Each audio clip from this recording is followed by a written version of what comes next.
Good morning, everyone. Good afternoon. How are we? Hope you're having a great Saturday. Back for another deadline stream on my YouTube channel. I hope you're having a superb start to your weekend. Lots to obviously get through for today and a little earlier than usual. So, hoping that this doesn't become a problem for all of your deadline decisions.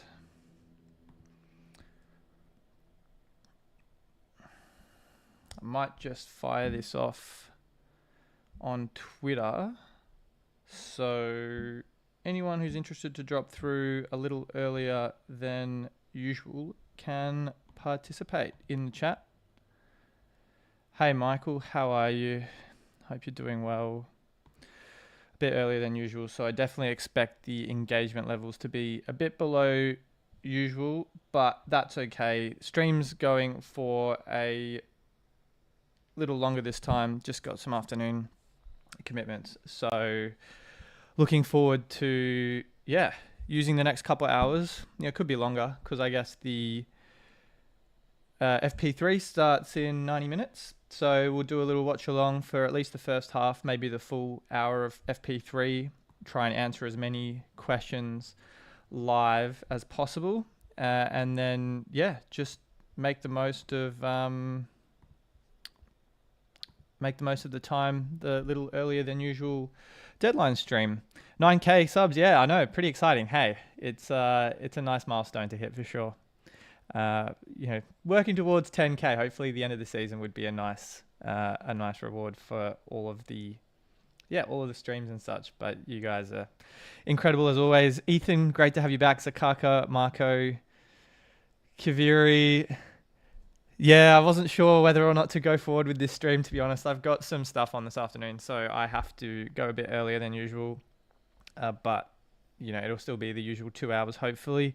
I don't think that we'll actually have all that much to talk about, though, to be honest, because it feels rather self-explanatory. The only real dilemma, I think, is Mercedes versus Ferrari, which has been pointed out a couple times. Manazvi, great to have you back. Aaron, 3 transfers, mate. Very lucky. Don't think many people are in that position right now. Josh, thanks for coming through. I'm well, mate. Hope you are as well. Kipto Mike, Joe, some usual suspects in the chat. Always a welcome surprise to see you guys here. How is it? I'm so early today. I'm busy this afternoon. So I'm doing it much earlier than usual. But this time around, if you're watching FP3, we'll do a little bit of a watch along. So we can, cover off any questions live and in real time. I'll throw my actual team up I was looking at the free practice times before, but we don't need to go into that just yet. Let's just throw my team one up on the screen here, and then we can, we can fiddle with obviously the, fiddle with the sims and all that good stuff in between. Is Ferrari still a hold? I think it can be. We'll use the next 2 hours or so to discover whether or not it's viable and whether Mercedes becomes an option. I think for a lot of people, the Hulkenberg in Colapinto or Bortoleto out seems the most obvious move for most people. But I do think it's going to be an interesting one because Franco had a couple spins yesterday. I haven't been overly excited from how he's been driving lately, and to be quite honest, I do worry it's a matter of time until he sticks it in the wall. But hopefully there's a few people keen for the earlier stream. I know for Rain and Adam and anyone else who streams the hour or two before, they'll definitely have the bulk of the viewership this weekend. But I thought, I've got very little on this morning. So I thought if you guys are around to chat for a bit, I'll happily book that in. And we can just talk nonsense for a couple hours. I've got no real agenda. I can actually plug the real decisions up on the screen here. I guess that's my team, but if we take the browser off, these are kind of the main decisions I think a lot of people are deliberating over this weekend. So we'll have to wait and see come the deadline. But I'll be posting my team as usual on Twitter and such. So you'll hear from me well before the qualifying comes around. Is it time for a smooth operator? I would love to say so. 22 points, I think, is what Carlos needs for the zero point 0.6 rise. So unless Williams suddenly look like a top 4 team, in terms of, unless Sainz, for instance, looks like a top 4, top 5 driver, he'll have his work cut out for him. You'd have to really see, I think, a top team lose a couple drivers to DNFs for Williams to really contend for a podium. I think there's an option for Williams for sure, but we'll unpack that a little bit throughout the next couple hours. I think if you've got 3 transfers, like a couple of you guys in the chat have, I think it puts you in a very good position. And to have 3 transfers in Austria, I think is going to be also very valuable. So yeah, that's one of the reasons why I'm not solely motivated to just go straight into Mercedes. I still think it's a possibility, but I'm not saying it's an absolute guarantee for me. Any concerns on Piastri just from point scoring side? Not really. Not really. I don't think Piastri fantasy wise is a huge concern. There are going to be weeks every season with your 2x DRS boost where they won't be a top 2, top 3 point scorer. I'm not suggesting Oscar has a bad weekend coming up in Canada in him, but McLaren, I don't think, have been quite as dominant as maybe we would have expected. So yeah, I wouldn't be mad, honestly, if Oscar just came away with 20 points. Obviously, a win would be ideal. Podium, fastest lap, whatever it might be, would be perfect for someone on the 2X. But, you know, we're going to have weeks with our 2X DRS boost driver where they just don't score, you know, the usual 30 to 40 points that we just become accustomed to. And I think someone like Oscar at his price, we've become, and the results he's got, we've become very used to seeing those 30 plus point performances most weeks. So he's, I'm sure he's due weekends where he scores less than 30 points. Could be one of these weekends, who knows. George Russell looks really quick. So I'd definitely expect Russell, Norris to really take the fight to Oscar this week. 3 free transfers. Peter saying might switch Piastri for Lando. I don't mind that at all. Most people have the budget to get to Lando, to be honest. I think I'll throw the team back up on screen here. I could do it. I think I could do it myself. I could do that in one move if I really wanted to. Will I? No. Only just because I think Oscar is a transfer back into our teams at some point down the line. And that's why he's been set and forget for me all season long. It's just he is really good value for money. He is in the best car. He's at a price where you can enable other assets with, you know, McLaren, Ferrari, and not $4.5 million assets throughout your team. I think that's that flexibility that Lando obviously just doesn't have right now.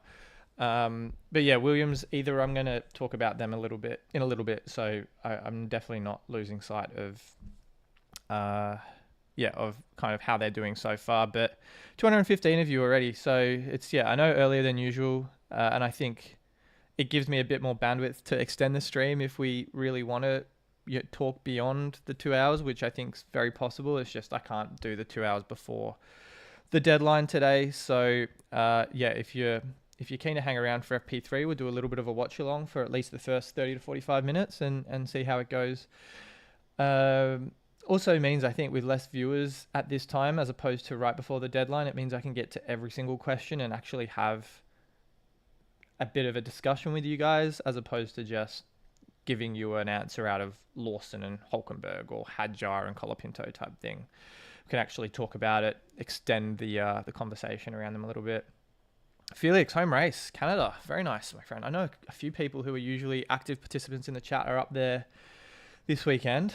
It's nice to have a few races back on the North American time zone, isn't it? So we'll see. Avails is saying, I've got triple Williams and we're expecting to transfer them out, but does this change after FP1 and FP2? I think Williams are viable. The constructor is a bit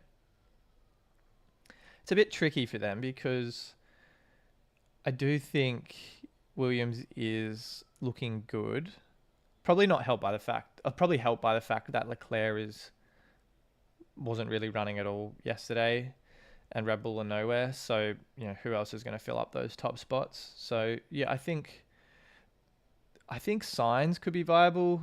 I'm not so sure about a triple up though this week. Just feels like a lot of eggs in one basket for a team that's clearly not yet demonstrated the top four in the top four just yet. Miyank, no chips this weekend? I don't think so. There's been a little bit of talk around no negative with so much going on around drivers running off track, but the weather's clear. I think it's not really a no negative or a limitless type weekend at all. Are there drivers who made a lot of mistakes in FP1 and FP2? I mean, well, Colapinto had an absolute mess of a Friday. I was going to say dog's breakfast for those of you that understand the reference I've made in previous videos, but I think Colapinto doesn't really fill me with a lot of confidence. Leclerc obviously didn't get any time on the board yesterday, so he'll be looking to get some running in today. I think it's kind of just with how the budget building is right now, Anonymous, I think there's situations where, just with like Hulkenberg, for example, even if he didn't look very good in free practice, just because of that budget building upside, he doesn't need really to score positive points. It's kind of making some of those decisions for us in the B tier driver class. So, with the exception of someone like Colapinto, who just looks dreadful in the car, there aren't really too many drivers where I'm worried if they went off track or they didn't put in an exciting time on Friday or even in FP3 that I'd suddenly want to move off them. So yeah, we'll see. Keep an eye on FP3. There might be someone that absolutely destroys the car and they can't participate in qualifying. That would be the only situation where there's probably a rush or a knee-jerk transfer required. Matt's asking, have Verstappen, Piastri, Alonso, Bortoleto, Colapinto, McLaren and VCub, thinking of swapping Max for Sainz and VCub for Ferrari? What are your thoughts? 500,000 short of Albon. Well, I wouldn't really be going near Albon this weekend, to be honest. I do think there is, if we go to the budget builder, we'll be darting between the budget builder, the statistics tab, the team, the free practice times. We'll look at those as well in a second. Albon, I just wouldn't be touching Albon with a 10-foot pole. Make it a 20-foot pole this weekend. He's obviously got that DNF that he's just coming off the back of, which makes him obsolete for, I'd say, the next couple of weeks. So 50 points is well out of the equation for Alex. I just wouldn't be looking at Albon. If you've got him, I'd part ways with him. But yeah, just my 2 cents on Alex. I think Sainz is a different discussion altogether, though. I think Sainz becomes a little bit more of an option for us, but not Alex this week. Where else are we in the chat? I shouldn't be losing my mark. We're only 13 minutes into the stream, and there's enough questions. There's enough questions, but I shouldn't be losing my mark. I can see every single one come through compared to, say, Monaco or Australia, which was cooked. Rory, you must be, Rory, you must be in Australia, 1 a.m. if that's when FP3 starts. Yeah, when's FP3 start? 12:30 my time, which is in 75 minutes. So yeah, I'm guessing you're in Australia, Rory, which is where I'm from, for those of you that can't tell from my accent. So yeah, rotten time for people in the Southern Hemisphere. Maybe not. Maybe you're not in Australia. Maybe you're just somewhere in Asia Pacific. But yeah, tough go for people in the Southern Hemisphere. What's going on with Ferrari? Yeah, look, great question.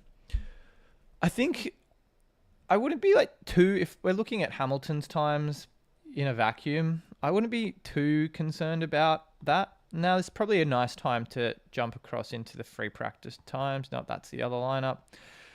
Well, that's the other teams, I should say. So, yeah, let's take a peek at free practice. So, Hamilton, let's start from the top. Max, the 2 Williams. I don't want to overreact to free practice 1. It's usually the least helpful of the entire weekend of sessions before qualifying.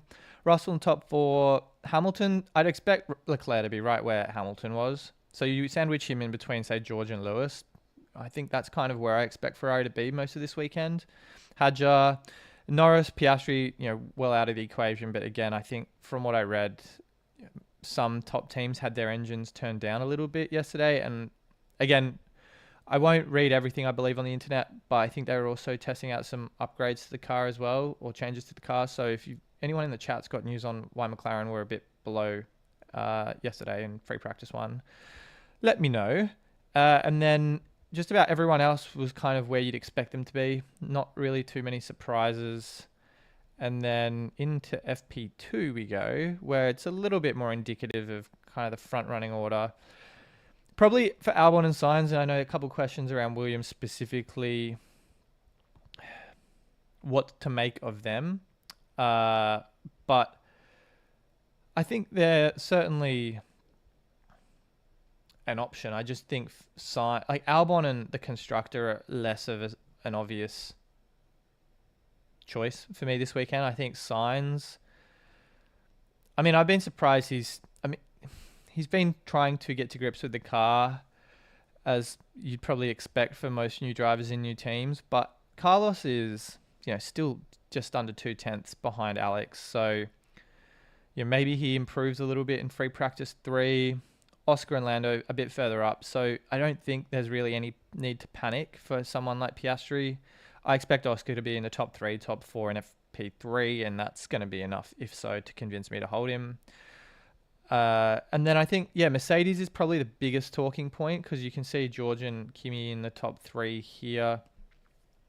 And, Russell's put 2/10 between just about everyone except Lando yesterday. So I think there is some discussion needed around Mercedes and kind of whether or not they become very viable for our team this weekend. And I think there's an argument for both sides. I'll probably rehash this throughout the next couple hours. And before I do, drop a like on the stream, ladies and gentlemen. 400 views so far, 220 of you watching right now. So, let's talk about Ferrari and Mercedes, because I think it's probably the most fascinating topic of discussion for this weekend. I do think there's an argument for both. I'm just going to quickly peruse the chat to make sure I can answer a few of those Mercedes-Ferrari questions. Then we'll get into like the Hülkenberg, Colapinto, Alonso questions, because I can see Muni's asking, Josh is asking, Monkey Boy is asking, Kimichi's asking all about the midfield drivers. And we'll spend a lot of time talking about them in the next few hours, or the next couple of hours. But let's talk about Ferrari Mercedes. So I think let's talk about Ferrari first. So a lot of us carried them through Spain. Pretty good result for them.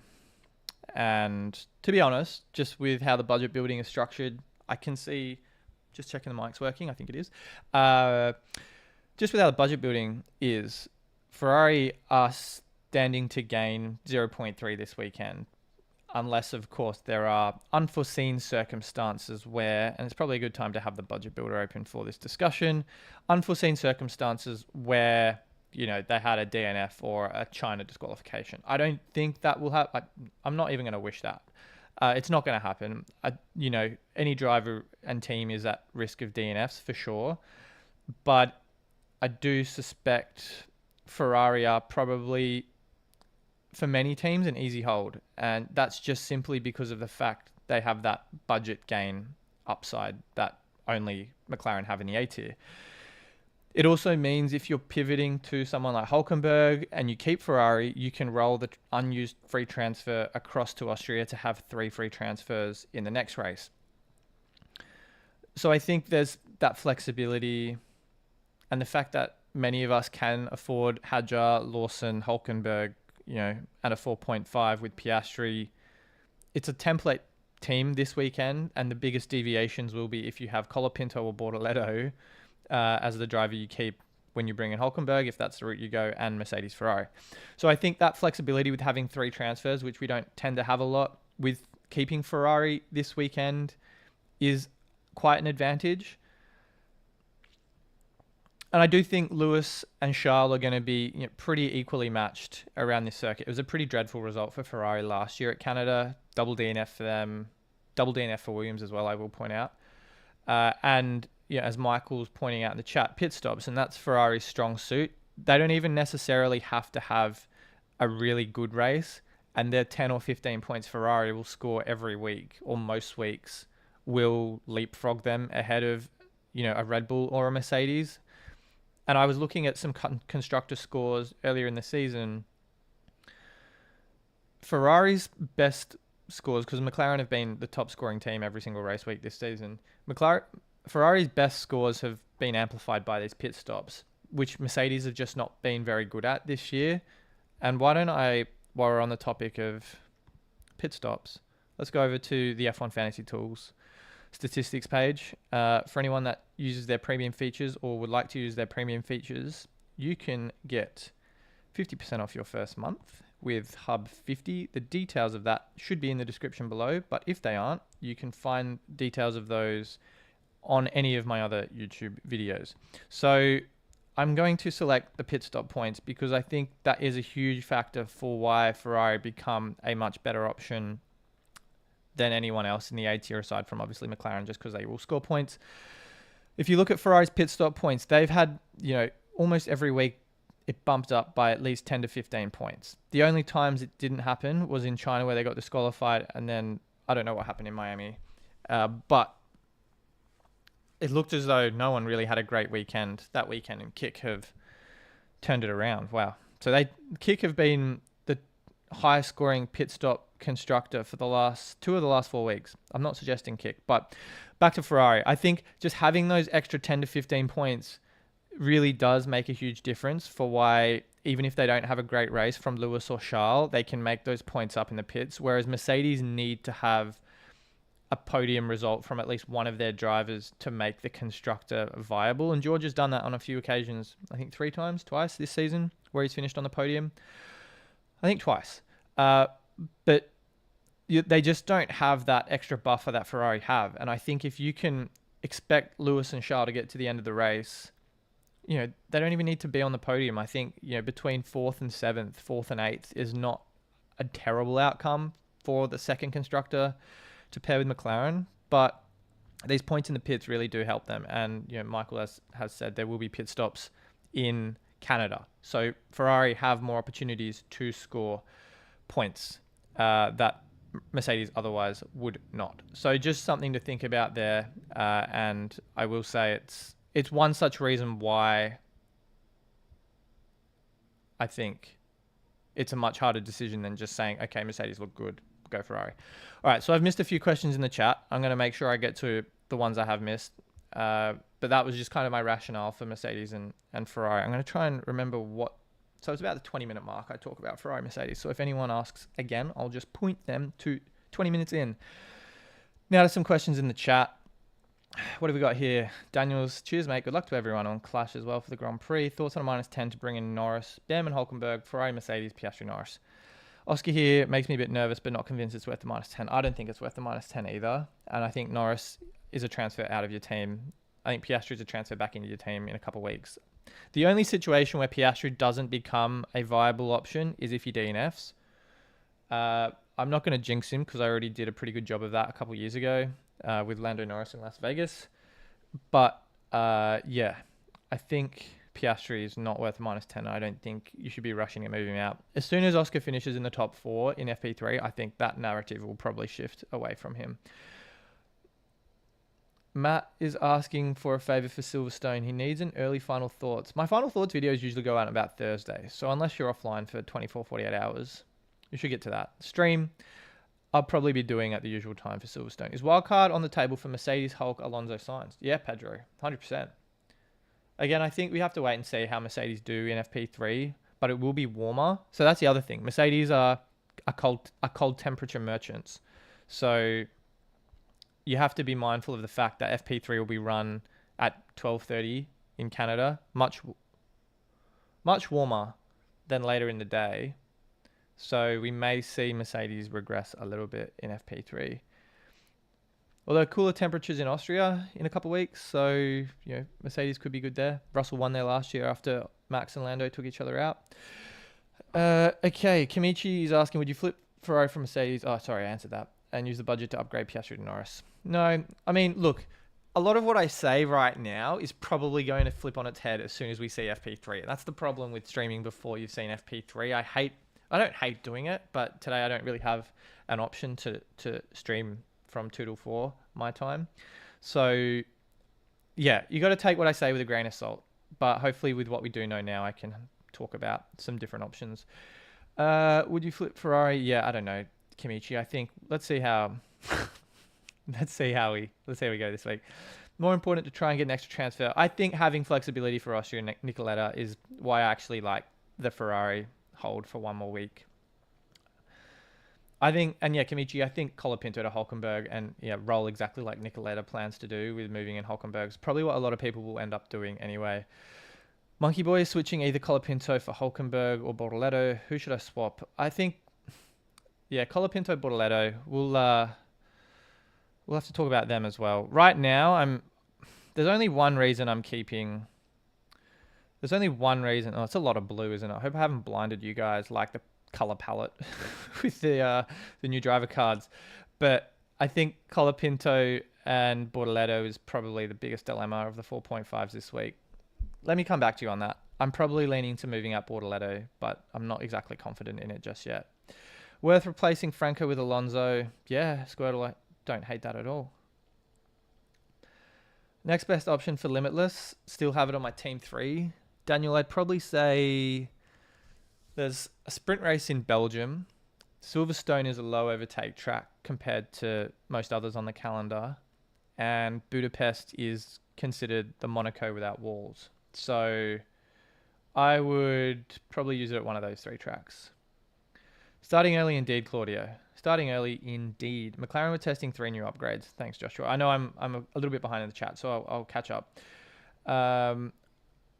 Will you stream post FP3 or is it an early stream? Yeah, Ali, I'm streaming earlier than usual today. So I'll try and do a watch along for FP3 and at least try and respond to questions live in the chat when free practice is underway.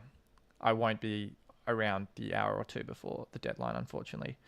A lot of pit stops, exactly. Wish I could super chat. Yeah, Ross, I'm in a bit of an interesting situation. I can't monetize this channel at the moment because I live overseas from where I am as a tax resident. But as soon as I move back home to Australia, which will probably be in the next couple of years, then I could. But look, 9,000 subscribers and I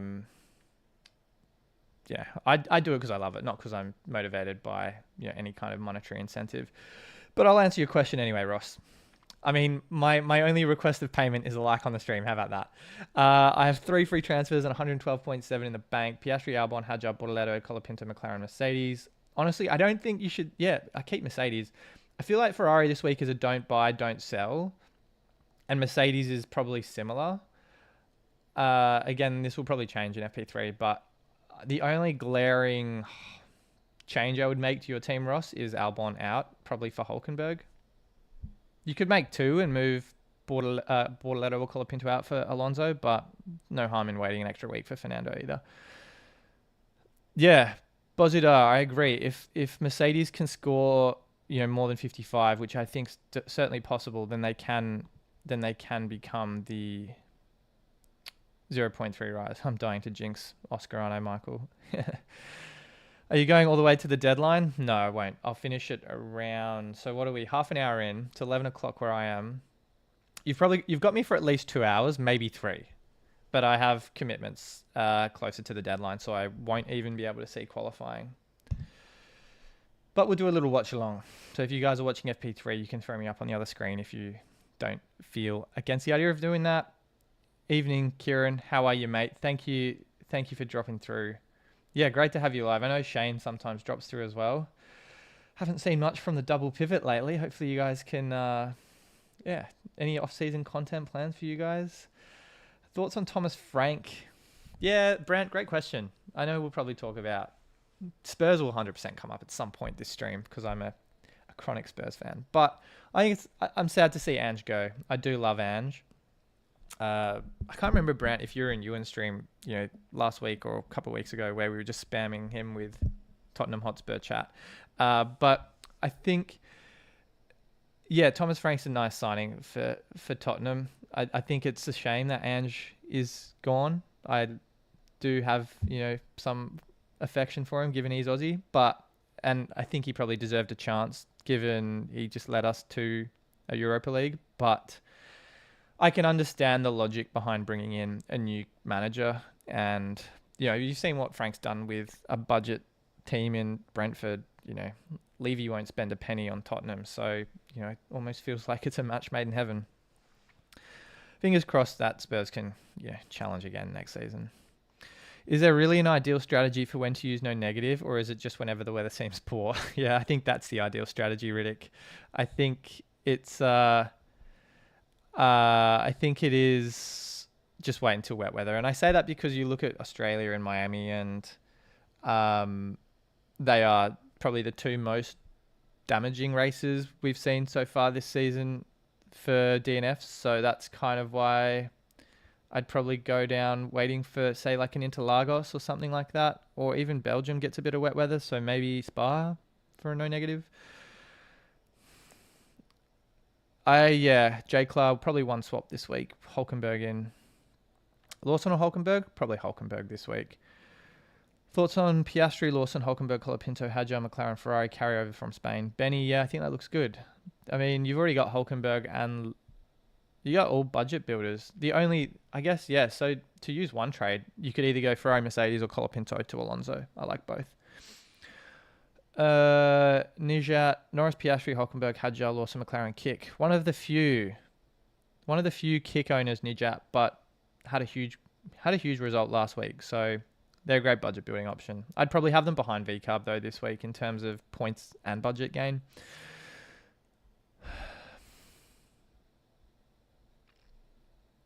Artem has exact money in transfers to have full McLaren plus Kick, Hulkenberg, VCarb.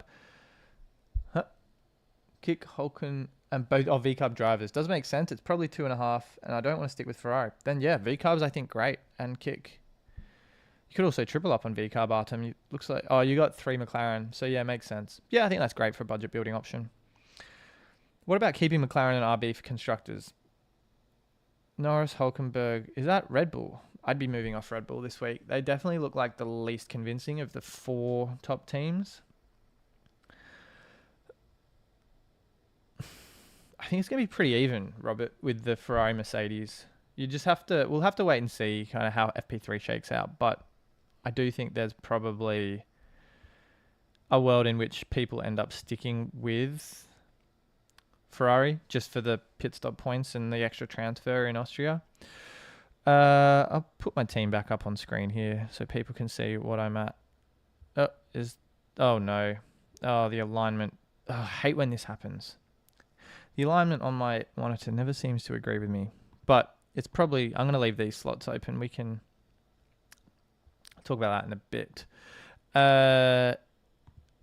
So that's the team so far. Didn't realize I had the blue screen up. But that's the situation, the lituation for this week so far. Back in the chat.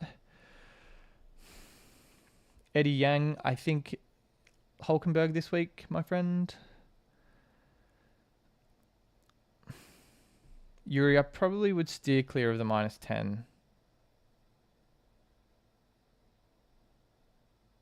Could you go Hulkenberg over Lawson? I think Hulkenberg's better than Lawson this week. Lawson's been just sending it up the inside every single race weekend. And it's only a matter of time until he DNFs. So I think Hulkenberg's better of the option of the two. What about keeping McLaren and RB for constructors? I answered that. So I'd move off Red Bull. If I have to buy one of Ferrari and Mercedes though, which should it be? Leaning Mercedes off performance. Yeah, I think. Look, Mercedes are ahead in the sims. Ferrari are more guaranteed of a price rise. Ferrari have the pit stops. Ferrari means you can roll a transfer. Mercedes just looks better for podium points, but assuming Leclerc and Hamilton are both top 7, the pit stop should cover them for part of it at least.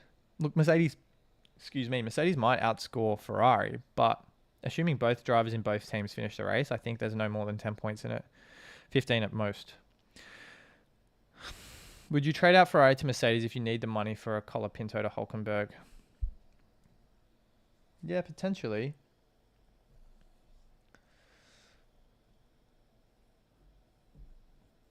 Potentially. Again, like FP3, that's, again, why I hate streaming before FP3, because we don't have all the information available to us. Would you use a wild card for a third transfer? Alaz asks.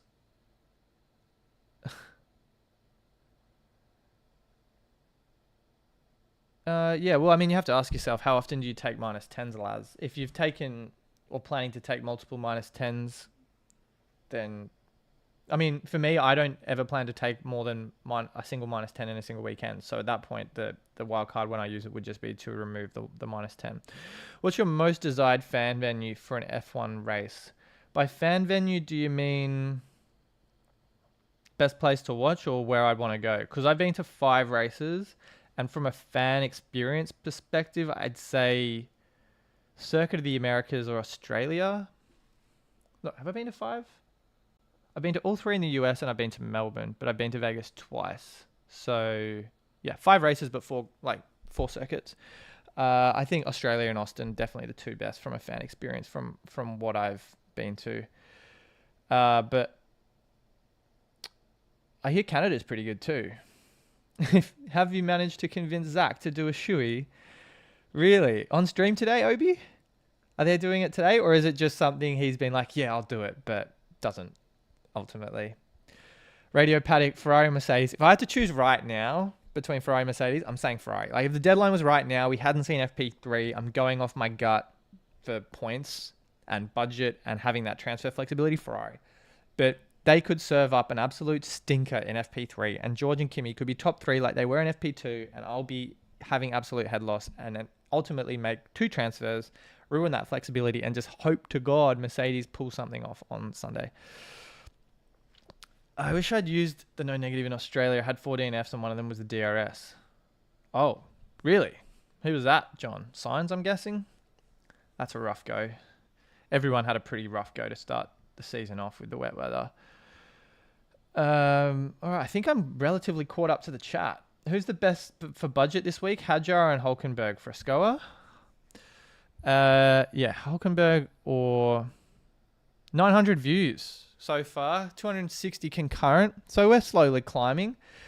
But I think most people are just easing into their Saturdays. And if FP3 hasn't even happened, I can understand a lot of folks are just like, well, I don't want to listen to anyone who hasn't got the full picture, and I can't blame them. So we're going to just talk a little bit of nonsense for a couple hours, do the watch along, and then hopefully answer some questions live on the stream while FP3 is happening. What's my remaining budget? Tell you what, I don't know.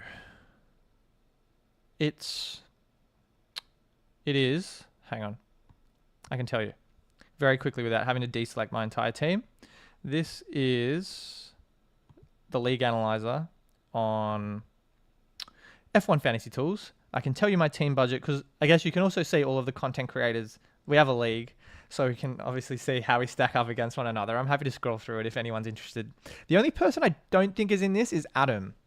I'm not sure if he hasn't joined or forgotten to, but I will tell you my Team 1 budget, which is unfortunately below my Team 2. It is 113.8.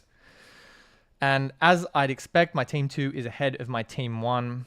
But yeah, that's just to answer the question around what my team budget is. I'll leave that up. If you do want to have access to the premium features like the league analyzer, you can, Hub 50, as I said before, that's the discount code for 50% off your first month. Where are those likes, you bums? Is that bums? Yeah, Radio Paddock, lol. Very funny. 73 likes, 74 likes, 280 of you watching. Can't complain. Is 3 transfers the most you can have saved, Ewan? Yes, it is. It is.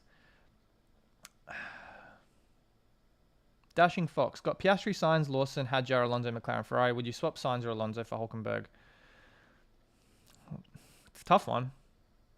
I wouldn't sell Alonso. I wouldn't sell. I'd actually probably, if Williams and Sainz look like a top 3 team in practice 3, then I'd keep Sainz, honestly. What does the league analyzer even do? Absolutely nothing. It just shows you how the team budget and total points. It shows you exactly what you can see in F1 fantasy, but you don't have to piece together what their budget is. And I don't think it shows their world rank, does it? No, it does. And it shows their global rank as well. So I think it's nice to have because I can see like Tom. Wait, hang on. Isn't Tom's team 2? Maybe Tom's team 2 isn't here because Tom's team 2 is like 28th in the world. His team 1 is like 2K. Like it's classic F1 fantasy where our team 2 is better than our team 1. But you can see, global ranks. You can see, the impact of the transfers. You can see their team budget. So like Fantasy Tools, surprise, surprise, is leading the Content Creator League because they are the goats of the algorithm. But, I'm languishing a little bit further down. Zach, Ewan, Fantasy Tips, my team 3. I got all 3 teams in the top 10 of, I think it's a 24 team league. So I can't complain about that. But Tom is crushing it. Back to the team, shall we? So yeah, it's just interesting to have that. I like the feature, to be honest. It's nice. All right, time to catch up on the chat because I think there are more people now in here. Yeah, almost 300. 85 likes, 1,000 views across the last 45 minutes. So I'll pick off a few questions. Paces in 6 or 7? Oh, I'd rather see the Thunder win, to be honest. I don't really like Halliburton that much. It also feels like it would be a bit of a cheap title. Not cheap title, but again, I haven't watched much NBA this season. I usually do. My money's on Thunder in 7. And Shai is so good. Frank's not the most exciting hire, but should do all right without getting fully back. Like you said, that's the Levy way. Exactly. Yeah. This was when he did his saying McLaren 5,000 bet. I didn't watch that video. Did he say it 5,000 times in however long the video was? Early stream indeed, Dezex. Thinking on a maximum budget build, Leclerc, Piastri, Hulkenberg, Hadjar, McLaren, Racing Bulls. Leclerc looks sketchy. Yeah, Leclerc does look sketchy. I'd move him out. If you're going for the Racing Bulls lineup and you want to stay in that structure, then I'd probably just get Kick in. No, I wouldn't. Who could you go? Russell? I'd probably go Russell as a replacement for Leclerc if you wanted to keep the team the rest of the way. I think it's pretty nicely set up. Dezex. OKC wins game 5. I'm inclined to agree. Would it be crazy to sell? So I'm well behind in the chat now. Okay, I'm going to pick up the pace a little bit. Put on the soft tires for the live stream. Would it be crazy to sell Piastri for Russell if Russell is better in FP3? That would give me the chance to replace Colapinto with Hulkenberg. Potentially a little differential, Alexi. I would say Piastri is a transfer back into the team. So unless you want to be particularly differential, take a punt on George. The race pace of McLaren and Mercedes, or McLaren, just I think is going to be better. So even if Russell looks good on pole, I'd fully expect Lando and Piastri to claw that back. Surely pull it up on the screen. Sorry for double messaging. Thought you didn't see the first one. Oh, you're all good, Obi. You're all good. I'll watch the. We'll watch it a bit later. I don't want to watch Zach say McLaren 5,000 times just yet. Thunder defense was fantastic to end game 4. Halliburton didn't want to guard SGA at all, shooting 8-8 in the final quarter. I mean, yeah, he did have a great final quarter, I will say, but he did nothing for the first 3 quarters, didn't he? It's indeed very clutch, though. What does League Analyzer do? I think I explained. Have you been to Tasmania, Michael asks. I watched a fantastic show on Netflix called The Survivors. What a beautiful... Yeah, Tasmania is like Hawaii. It's like part of Australia to Hawaii is to America, but I've been there once for work, twice for work, but I've never gone for leisure, and I have no motivations at this point in my life to go down. My dad's done a few road trips down there because you can... he has like a camper van, so he's done trips down there, and it's very gorgeous countryside, but it's... Yeah, I don't know anyone that lives in Tasmania, so I've got no motivations to visit, for a weekend or anything like that. And there's also yeah, I think I'd almost rather go to Melbourne than go to Hobart, for instance. Oh, sorry, Victoria over Tasmania. Didn't know 3 was the max. Yeah, it is, David. 3 max in a week. Let's see. I think the mechanics of the stream are firing all right. Yep, there we go. Yeah, it's all good. Someone says 5% rain for Sunday. Max's race pace is good, but not better than the McLaren's. Quali pace is better for McLaren's and Russell. I don't think Max is a buy at all this week. This is an early stream indeed, Nixie. I'm not around for the first or the last hour or two before qualifying, and I'll miss that too. So you guys get to do a watch along with me if you want to. You're quitting the stream? Okay, no worries. Looking forward to having even more cars at Monaco next year. Yeah, I know, right? They have to do something about that circuit. I swear there's nothing that fits the current... Well, I mean, the cars are a little bit narrower and a little bit smaller, but that won't change the overtakes at all. Yeah, I'm not so excited about Monaco. Although, honestly, does it become exciting now that Limitless feels like the best time to use it at Monaco? It feels like it. It feels like it. I mean, wouldn't it be crazy, going back to your question or your point, Nixie, if I just hung around for 5 hours and streamed for 5 hours until the deadline? Don't think I love F1 Fantasy that much. And that's coming from someone who does 3 videos a week. And doesn't get paid for it. The YouTube thing anyway. But yeah. Budget 105 for I'm able to afford Piastri, Alonso, Lawson, Hadjar, Hulkenberg, McLaren, Mercedes. With Williams and Albon out. Or should I go for budget? Good question, Drakowson. I think there's a few options for you here. Piastri, Alonso, Lawson, Hadjar, Hulkenberg, McLaren, Mercedes. You can get to that with 104? I just do that. Yeah, I just do that. Get in Mercedes. Yeah, with your budget, I think that's fine. Bortoletto or Colapinto this week for budget gain. Colapinto for points. Bortoletto. Mercedes looks good indeed. I have Piastri, Leclerc. James is asking Piastri, Leclerc, Lawson, Alonso, Hadjar, McLaren, Racing Bulls. Should I swap Leclerc for Hulkenberg and Racing Bulls for McLaren, for Mercedes or Ferrari? Yeah, I'd say that's the obvious route this week, James. Are you keeping Piastri for sure? Yeah, I think so, Marta. I think so. There'd have to be a problem with Oscar in FP3, like if he binned it and couldn't participate in Q3 in qualifying, I should say, then I'd just pull the wild card. I really hope I can use the wild card soon. Like, we're 10 races in and I still haven't used it. I'm sure there'll be a right time for it. I'm not worried because I went 2 years ago and used it in the last race of the season.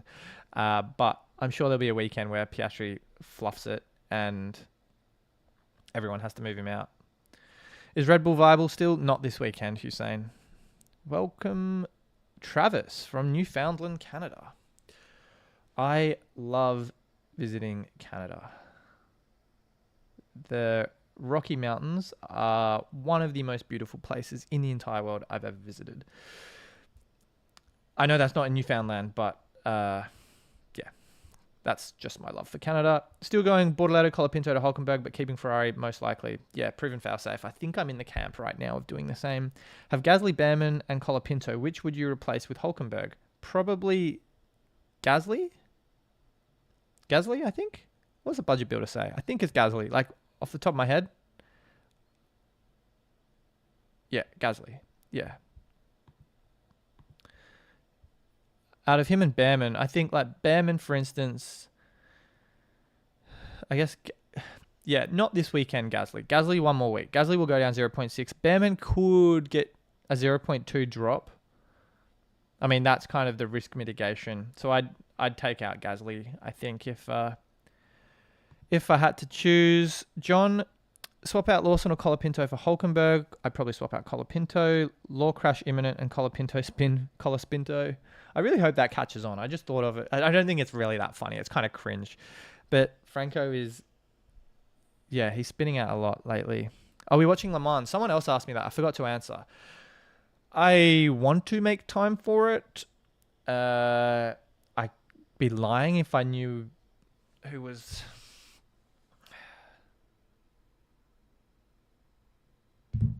Let's see. Le Mans. Wait. Let's see.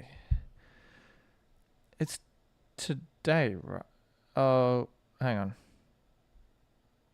It's quite disappointing. I don't even know.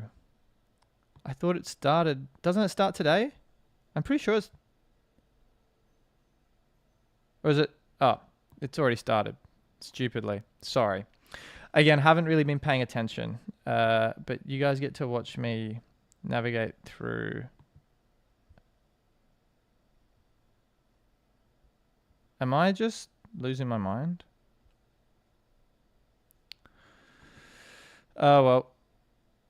Yeah, so it's just started. I was like, I swear to God, it's already started. Live timing. Trust me, we won't be hanging on the Le Mans screen for long. Hang on. I've never been on the website. I just want to see the live timing charts, please. Please, just let me see the live timing charts. Ugh. Is it really making this hard for me? There we go. So who's... We'll do Le Mans. We'll do a Le Mans 5-minute. You're not logged in. No, I'm not. Thanks. Yeah, I think this should do it. It's on the screen, right? Yeah, it is.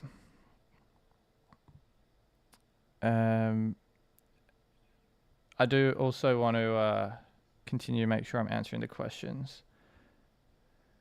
Would you recommend we're watching Le Mans? Who am I? I haven't answered who's going to win because I actually don't know who the favorite is.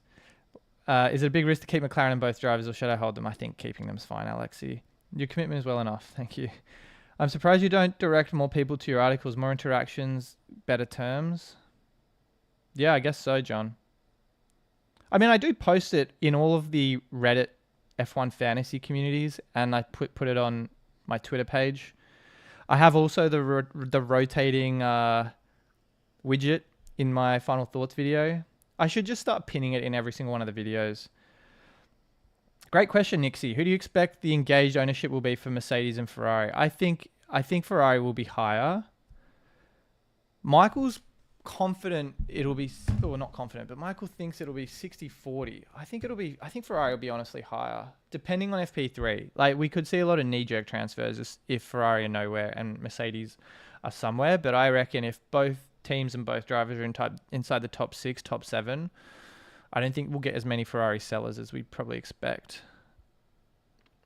We've got 250 viewers, almost 100 likes, 1,200 views over the last 53 minutes. So it's tracking. Today's tracking. It'll be a slower stream, but that's fine.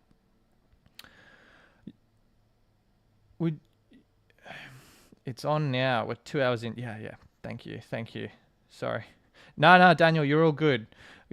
So let's have a look at let's help me teach myself more about Le Mans. I watched a little bit of last year, but I'd be lying to you if I said I knew much about it. I did read the article I think F1 put out about like former F1 drivers now racing in Le Mans this year. I don't know. I'd love to see Mick. I know that sounds such a cliche response, but I'd love to see Mick because he's obviously at Alpine, right? Just to see a bit of success. No derailing at all. We'll be streaming for at least 2.5 hours, so plenty of time to talk F1 fantasy. Who do I want to win? Probably Mick. There's no one from... I saw Sebastian Buemi. Yeah, Toyota Gazoo. I think both Toyota Gazoo 7 and 8 have quite a few F1 drivers in there. But I don't know who the favorite is, to be honest. And sneaky Le Mans stream. Yeah, just a little couple minutes. We'll go back to F1 fantasy though. Tyler's top 1K. Would you keep Ferrari or move on to Mercedes if they look faster in FP3? It depends like how fast, I guess. That's the question. That's the question, right? I know we lost about 60 viewers then because we were looking at Le Mans. Oh well, we got plenty of time and doesn't matter. Yeah, I think let's say if if Kimi and George put it in the top 3, top 4 in FP3, and Ferrari like 5th and 7th, bookmark this because it will almost absolutely happen. Like Leclerc will be 5th, Hamilton will be 7th, and then McLaren and Mercedes make up the top 4. Then I think we will see a huge migration of people towards Mercedes. So it will be differential for the engaged managers if it works out. Is this the first weekend? I guess I'm just thinking here because obviously Mercedes need 55 points for a max rise, which is not out of the equation. They just have to be a top 2 scoring team. And I'd love to actually, let's go back to the race pace, sim pace. Honestly, I'm not the biggest fan of looking at these simulations on F1 because when I spoke to Lawrence Barretto last year, he was saying the simulations are based on, of course, the free practice times, but also similar to how we have it in F1 Fantasy, where it's a kind of a staggered aggregation of the last 3, 4, 5 races, with obviously more weighting towards the more recent races. And so I think there's a little bit of misleading information in the detail where we might find Ferrari, who had a solid result in Monaco, decent result in Spain. Where's the qualifying? Does he not have? There we go. Yeah, I don't know. I say take these with a pinch of salt because Ferrari has solid pace. They have 2 experienced drivers. But you can see here, quali pace, they're 2/10, 3/10 off pole. That's pretty much just based on Lewis's time, which I think is a little misleading because if Charles was driving yesterday, the times for Ferrari would be much more competitive. So I think Ferrari would probably be closer to like 1 to 2/10 as opposed to 3/10. In the race pace, probably not too dissimilar. I'd say Mercedes and Ferrari would probably be even race pace wise. And I'd just back 2 experienced drivers over someone like Kimi. Russell's great. I think Russell kind of carries this Mercedes team. But Kimi's looked a bit shaky the last few weeks and they don't have the pit stop points because we're looking at it from a fantasy lens, right? Not just pure podium positions or pure placements on Sunday. Red Bull I wouldn't even give thought to because this is all skewed Max's way. So yeah, it's tough. It's tricky.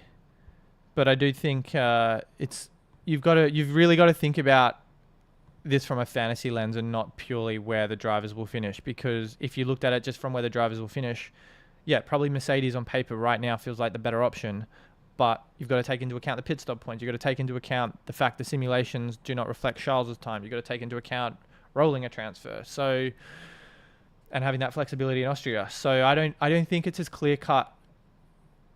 I don't think it's as obvious. I don't think Mercedes are as obvious as perhaps what they might have been when you're just looking at it from where they appear on the timing charts. Is it worth taking Leclerc? No, wouldn't go near Leclerc. He had a DNF. Well, it wasn't really his fault last year.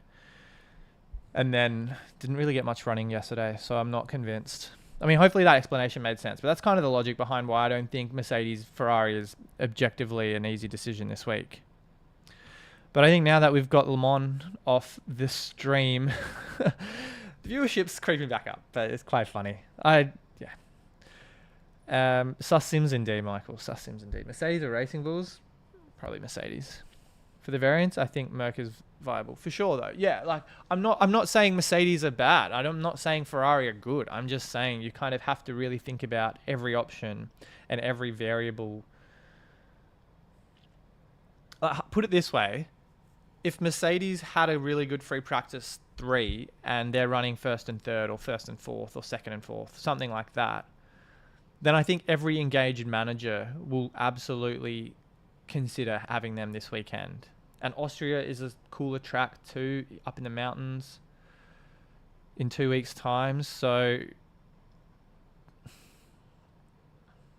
yeah, I think you can make a case both ways. I'm not trying to sit here and say there's only one right option, because I think you can really spin the narrative either way you want. Omid is at the track with his family. Signal sucks, but we go Mercedes and Hulk. Enjoy the weekend, Omid. Very jealous. This probably would have been... I was thinking about going to Canada this year, but... Because I think the Dirty Side guys, Brian and Rob, who I've appeared on their podcast a couple of times for, have also made the trip up to Montreal. So, yeah. It would have been great to have seen them, because they've had me on a couple of times, sent me a shirt. Yeah. Dirty Side of the Track pod. Give them some love on Twitter, because they've been around for a few years. Good people. They've interviewed Valtteri Bottas, Matt Bishop. They've definitely interviewed someone else on the podcast. So I feel like I'm in esteemed company. Mercedes viable? Yeah, I think I kind of answered that. Norris and Kick versus Bortoletto McLaren. Bortoletto Ferrari for Hulk and Mercedes. Can only afford Hulk if I swap out Ferrari. Yeah, that's fair, Zachary.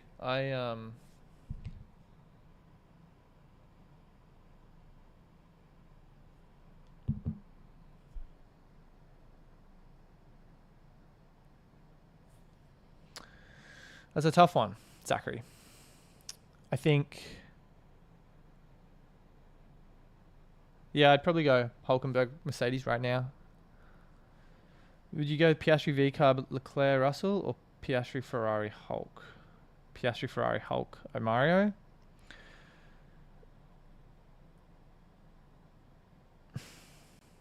Thanks, Omid. Maybe I'll take you up on the Airbnb hookup offer at some point. This vert, sorry if I've mispronounced that. My budget's 111.4. I have Piastri, Hadjar, Alonso, Colapinto, Bortoletto as drivers. Constructors, I have McLaren, Ferrari. I'm thinking to put Hulk and Lawson in, Colapinto, Bortoletto, or Alonso out. Who should I choose? Guys, I am so sorry. I don't know what is going on with the stream. It's crashed for the second week in a row. I don't know what's going on. I'm so sorry. The stream dropped. OBS, I don't know. It must be. I might have to update. Let's do that. Flick that. Change the times. So sorry. I hope that didn't affect anyone's stream engagement, but the stream did drop for a good half second. I'm just going to refresh the broadcast. I don't know what's going on. Hopefully it wasn't too interrupted, but it's happened for the second week in a row now, so I might have to update the OBS app. Looks like there are people back in the chat though, so it's still working somehow. Thank you for being patient. Would you pick Piastri? Audio works fine. Would you pick Piastri, McLaren, Ferrari, or Norris, McLaren, Mercedes? Scuba's asking. Right now, Scuba, I'm on the Piastri, McLaren, Ferrari. I probably wouldn't go Norris yet, but I think Piastri will be back in the top 4 in FP3. And I think, again, that'll just put a pin in that. Thanks, Theo. What did Ziggy say? Did Ziggy ask a question that I missed? Would you go Piastri, V-Carb, Leclerc, Russell, or Piastri, Ferrari, Hulkenberg? Yeah, Ziggy, the Piastri, Ferrari.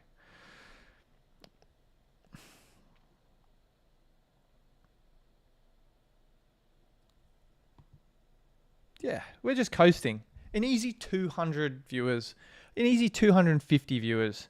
What a cruisy old Saturday. I'll just be hanging out, honestly, for the entire couple hours until we get to free practice and beyond. I'm kind of hungry, though. I didn't eat much for breakfast. Just had strawberry and banana with yogurt. Really hungry. Might have to get Chipotle. After this stream. Let's do our first poll of the chat. First poll of the stream. I'll just leave that up. Mercedes, Ferrari, VCarb, Sauber is your second constructor pre-FP3. If the deadline was now, who would be your second constructor? Start the poll. Let's engage with you guys a bit, because I've just been rambling for the last 66 minutes, and I think there's probably worth some merit in getting your feedback on what the meta second constructor pick would be for this weekend. Piastri or Russell? William, I'd go Piastri. What are the potential transfers for Austria in your opinion? I know we have to wait and see how this race goes, but still. Early thoughts. Bozidar, it would be... Assuming you don't already own Alonso, that... if we go to the budget builder...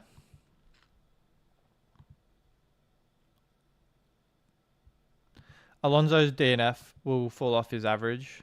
So that from Monaco will fall off his average. That 14 points will really prop up Alonso's threshold in terms of it will be very low because he's outscoring his points per million requirement. And so for that reason, he will be an extremely popular driver to transfer in for Austria. I think, assuming he doesn't even need to score much. He could score 3 points this week. I still think he won't need to score much for a rise.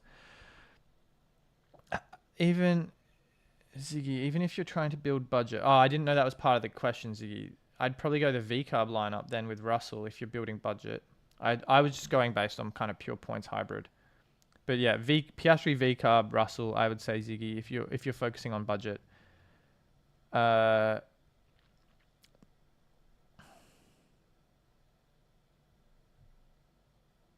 yeah, going back to your question, Bozidar. What are the potential transfers for Austria in your opinion? We have to wait and see how this race goes, but still. So Alonso is kind of top of the shopping list for a lot of people that don't already own him. I think another driver on the budget builder... Well, I think constructor-wise, it'll be a toss-up between Mercedes and Ferrari, depending on how this weekend goes. Because if Mercedes have a great weekend, that 9 points falls off their Monaco average, their threshold will probably be like 20 points. So let's do this. We can manually override these scores. So let's assume what is in this box here for Mercedes is what they score in Canada, because it'll recalculate the threshold along the bottom here. So let's say they score 55 and they meet their threshold. They get 33 points for a rise. They will only need to score 9 points. Hang on. Let's reset that. So 24.4. We put 55 in here. So that means they hit their threshold. They go up to 24.7. So they'll only need to score 10 points in Austria for a max rise. So for that reason, you can fiddle around with this on the budget builder. I think that's what easily makes it planning for forward-looking transfers, is that you can toggle with the thresholds. But I guess, sorry, Mike, you're right. Sorry. Yeah, I'm getting distracted. I'll answer your question. Yeah, Mike, you're right. Good correction there. That's why I think Mercedes become, they're firmly back on the F1 fantasy radar in Austria if they hit their threshold this week. Even if they go up 0.3 and hit their 55, assuming this score here is what they score in Canada. So I think that could be another deliberation. Anyone that didn't move for Mercedes in Canada potentially has to have a decision made between them and Ferrari in Austria. So that's probably the second transfer aside from Alonso. The third would probably be... Again, it could be Russell. No, it probably won't be Russell because he's got that 3 would drop off. But I still think Piastri is a better option. They probably seem like the two most obvious. It'd probably be an Alonso in and a Colapinto Bortoletto out. Gasly also drops to 5.8 and that DNF from Monaco falls off his average. So he will be popular. But as we know, Gasly is in a revolving door of DNFs and disqualifications this season. So I would probably tread carefully. And the Alpine seems to have struggled a little bit more lately. So, yeah. It's a bit of a tricky one, but I think there's a couple of definitely compelling options.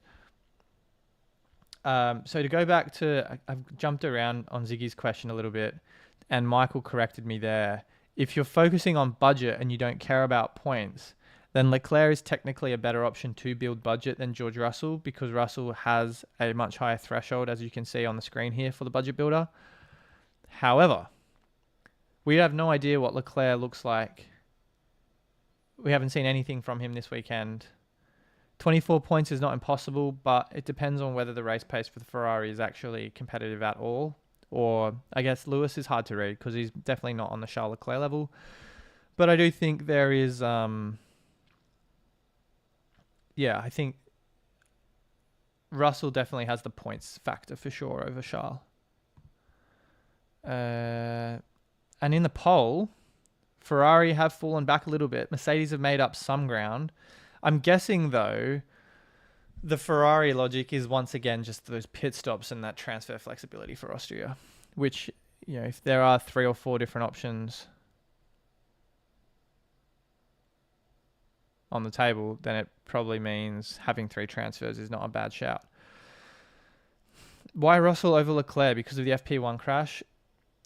Sorry. Yeah, I think, again, Russell's not a great option for building budget. I think Russell's the better option for points. Leclerc the better option for building budget. That's it though. It's hard to read Leclerc's true performance at this track because he had a dreadful result last year that was no fault of his own, and then he hasn't had more than 12 minutes of running in free practice so far. So it's hard to read Ferrari. If you roll 3 transfers into Austria, one of those could be Ferrari to Mercedes and then 2 nice driver swaps as needed in it. Yeah, 100% Kimichi, 100%. You have so you're 229 global and number 9 in your country. If you're saying in it, does that mean you're in the UK? Maybe you are. But only 112 budget. So if I get good points and nice budget growth with Piastri, Hadjar, Lawson, Alonso, Hülkenberg, McLaren, Ferrari, and roller transfer, probably best. Yeah, that's kind of why I like it, Kimichi. It's why I'm kind of similar lens.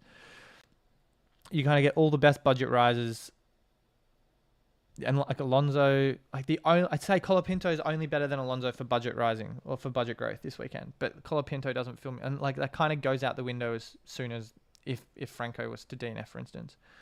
There you go, Kimichi. Fair. Poland, very nice. I've been to Krakow, great city. Love Poland. We really passing on Mercedes this week? I don't think so, Max. I don't think so. Just seems that the pole is. I don't think, like I said before, between the first 20 and 25 minutes of the stream, I was just saying, these are my reasons for Ferrari, these are my reasons for Mercedes. If you back one over the other, then I'd go with your gut. What's my team looking like? It's way too early to say. And like I said, let's look at a couple of different combinations. So, I'm on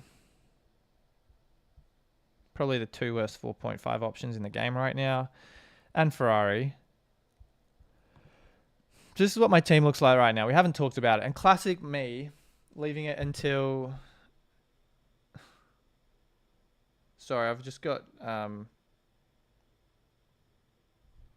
couple of questions about something. This is my team from Spain. So if we went down the 1 transfer route, it could be Colapinto, it could be Bortoletto. I have no idea. Just hope one of them crashes and misses qualifying to make it all the more worth it. But actually that doesn't... it would mean a -5. So yeah, I guess that would mean... they didn't set a time. So, sort of by value. So that would be like option number 1. Piastri, Hadjar, Hülkenberg, Colapinto, Lawson, McLaren, Ferrari. Option number 1 for me. Option number 2 would be, the inverse of that. So keep Bortoletto, take out Colapinto. So that's option number 2. Option number 3 would be getting Mercedes and probably leave it at that. And that still leaves me with... Oh, bloody hell. Why can't I... Can we zoom? Yeah. That's better. That's better. There we can see everyone. And the budget. Kind of wild that I've got 9 million sitting on the side though, don't you think?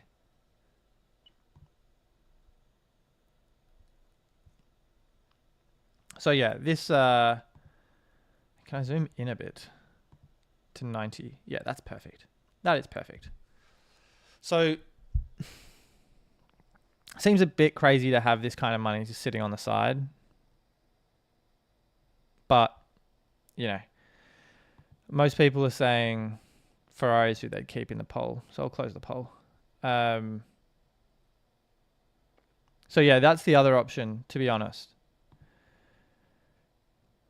I don't think there's necessarily a wrong thing. The thing is, flexibility wise, again, like we've got the budget to move around. So maybe do you want to have 3 transfers in Austria so you can pivot into more expensive assets? I don't think it's viable to carry 4 back markers through the next like 4 or 5 races when we've got this kind of money sitting on the side. Some of you might have more, some of you might have less. The thing is, and I didn't really talk about this in my final thoughts video, but again, I'm not the most mathematically, no, I'm mathematically sound. It's more, I think my thought process is for teams with lower budgets. So let's say you've got 105, but right now you have the opportunity to match the same team structure as any team that has 115 million because we've got so much money sitting on the side. I almost think it would be silly not to, while you can kind of like for like have the same team as teams that can afford more, but they actually aren't moving towards more premium assets because they aren't on the table. Like, sure, there's going to be a natural deviation from these teams later in the season when that extra 5 to 10 million means it's harder for those lower budget teams to stretch the premium assets. But every race closer to the end of the season is one less race that these teams with higher budgets have an advantage over these lower budget teams. And so I think, you know, if you're 105 or 107 or 109 million and you can get to a Piastri McLaren Mercedes or a Piastri McLaren Ferrari, I almost wonder why you wouldn't do that. I mean, correct me if you've got a different point of view and whether or not the logic actually makes sense. But every race that you can match top teams, top budget teams with the same team, it reduces the number of races those teams with higher budgets have to gain over you. So I was thinking about that during the week.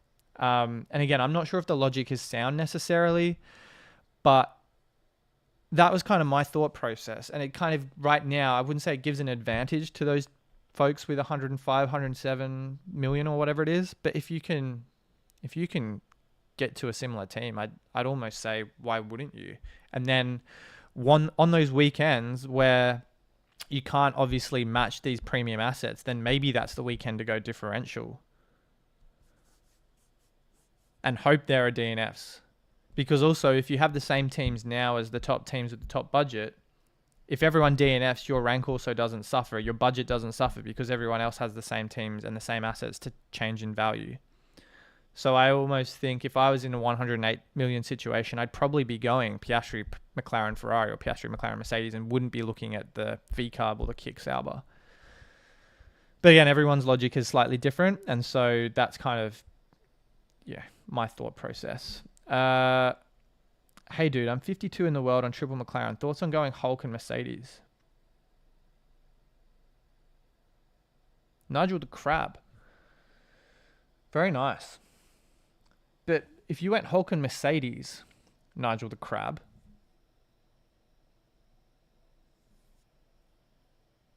that means you have to move off the McLaren constructor, no?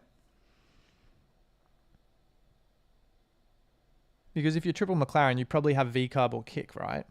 So you'd have to ditch the McLaren constructor, which I just wouldn't be doing. There was a problem with the stream. I didn't hear your answer. I'm thinking of putting Hulkenberg and Lawson in and Colapinto, Bortoletto or Alonso out. Who should I choose? Hulkenberg and Lawson in, and of those 3 drivers, between Colapinto, Bortoletto and Alonso, I would remove Colapinto and I would remove... because Alonso's a transfer back into your team next week.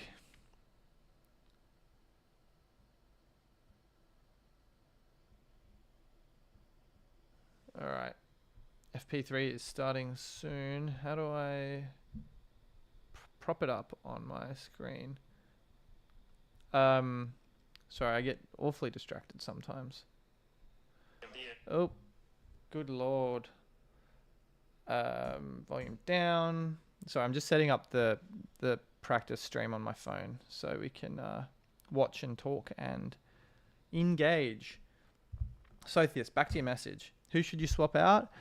Definitely, I think Bortoletto.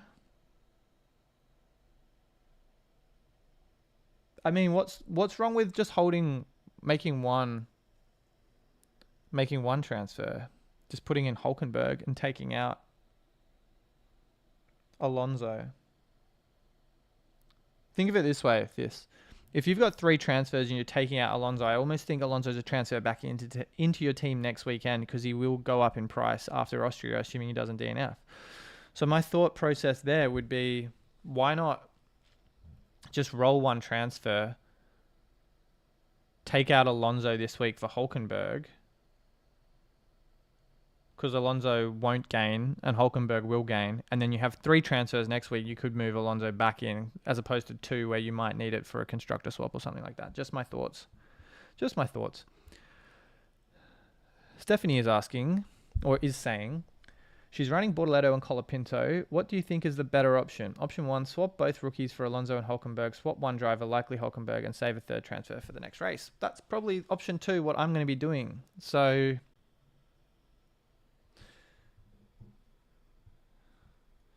yeah, I don't know. Mike, I'm going to throw an ear.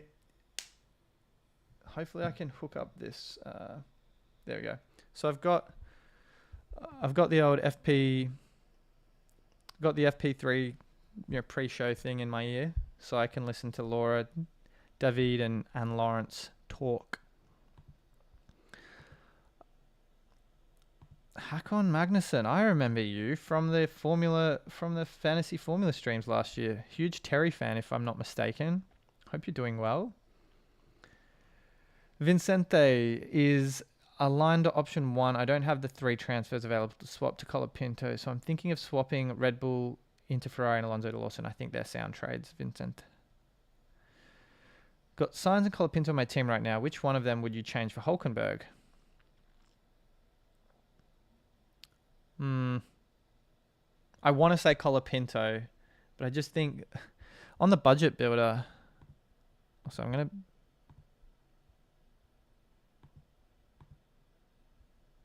Just think Sainz, 14 points is not impossible, but Colapinto needs 6 for a rise. If he doesn't DNF, 6 is achievable for sure for Franco. Even 2.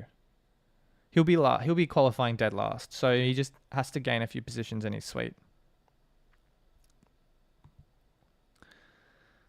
Hey Mark, hope you're well. Nigel asking for advice but ranks 52. Exactly. I don't know why he's coming to me for advice.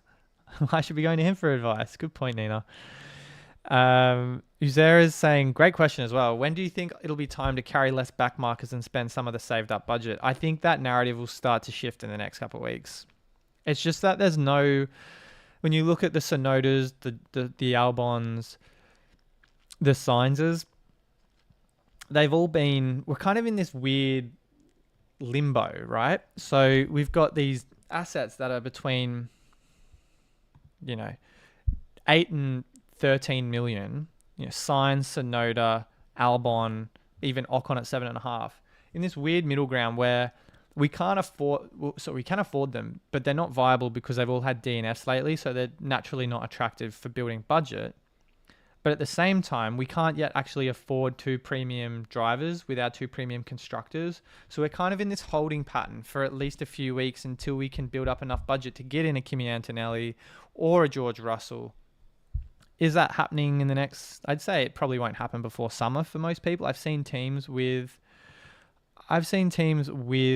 budgets of like 119, 118 that can already get to Piastri, Russell, McLaren, Mercedes, which if I could afford that this weekend, I'd be doing it. But right now, there's just not enough flexibility for us to pull in these premium drivers yet. Not enough. All right, FP3 starting. So we'll do a little watch along. How about that, guys? I've never done a watch along before. I'm excited for it. it's going to be something different. And we can answer these. We can react to the action on track. It's still 250 if you're hanging out. So it's going to be, like I said, it's going to be a chill stream today. I don't think we're needing to make any game time decisions, really. It's down to, as I had on the screen earlier in the stream before it est the bed, it's like Colapinto for Bortoletto Hulkenberg, Ferrari Mercedes, or do we roll a transfer? Which I think the rolling comes into whether or not you go for the Mercedes Ferrari. There are some people with the V-Carb Sauber, but I don't think there are that many this weekend. 36 new subscribers from the stream as well, so that's always a welcome sign. I actually do want to do another poll because... Oh, Disco Heat's in. Good to have you back, mate. Lando doesn't seem excited, Michael says. Will we there or thereabouts? I mean, it's interesting because Tom, Michael, you might remember this last year, right? Where Tom, Pop Man Tom, was saying that you should really take into account more of what the drivers are saying on Friday and Saturday before the deadline, because they've obviously got a great feel for the car. They know how it's responding with any new upgrades or changes. Let's just turn the volume down on this so I can actually speak and not lose my train of thought. And if Lando and McLaren are saying they're going to be thereabouts, but they're not confident in the win, which I think would, I think Russell could very much break that duck of the non-McLaren and Max wins this season. So if Russell is like P1 after FP3 and Kimi's around there, it'd be hard to move off. It'd be hard to ignore Mercedes, put it that way. Do I like Albon? Hakon's asking. For fantasy this week? Absolutely not. In general, yes. Yeah, I like Albon as a driver. He's probably not my top driver, like not my favorite driver on the grid, but yeah. Oh, hope I didn't blow your eardrums out by knocking the mic there. So yeah, a little bit of a watch along. Looking forward to that. Ferrari out, Mercedes in. Yeah, maybe. Let's see after FP3, J. Clark. Welcome back. I recognize you from last stream. What are your thoughts on Ocon? Not this week, I don't think, Tyler. I was trying to be a bit more optimistic about him after the stream last week. I thought he'd be more attractive here, but didn't quite put up the score in Spain I was hoping for. So yeah, I think he's a wait for a couple more weeks, or at least one more week. V-Carb and Russell versus Ferrari and Sainz, Chris is asking. Tricky. I would say Ferrari Sainz right now.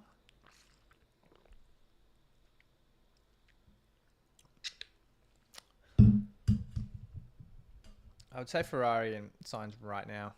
Ferrari Mercedes swap, Balmy? Yeah, maybe. Let's do a poll on budget, because Benny's made a very good point. I almost liked my own stream. Not going to do that.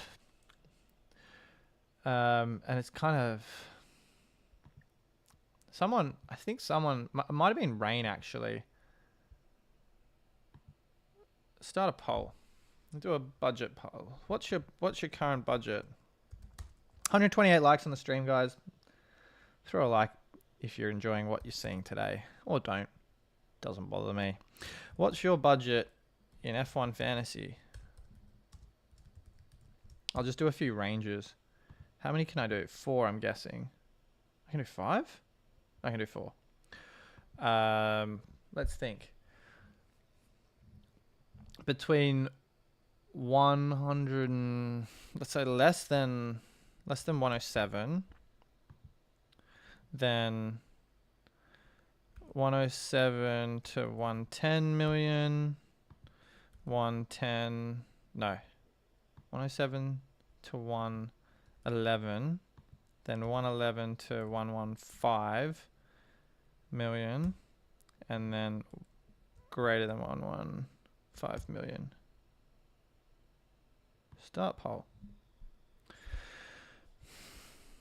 I am in the 111 to 115 class, which I think where most people will be. I'm going to say at least 70%, 60%. One, yeah, I can say 70% in the 111 to 115. Couple of cool cats in the garage. Who else is watching the F1 TV free practice broadcast? I'm more of an F1 TV than a Sky Sports kind of guy, but that's just me. 250 of you still hanging around, and there goes the internet connection again. No, it's hanging out. It's hanging out. Michael, I wouldn't say that's barely respectable. I think that's about normal. Too hard on yourself. Chris leading the way with 114.3. As is 123. Well, Nigel the Crab's up there as well. Nearly 115. Yeah, the other monitor. Well, I'm glad I can take up some of your screen, Disco. No F1 TV in the UK. How is that possible?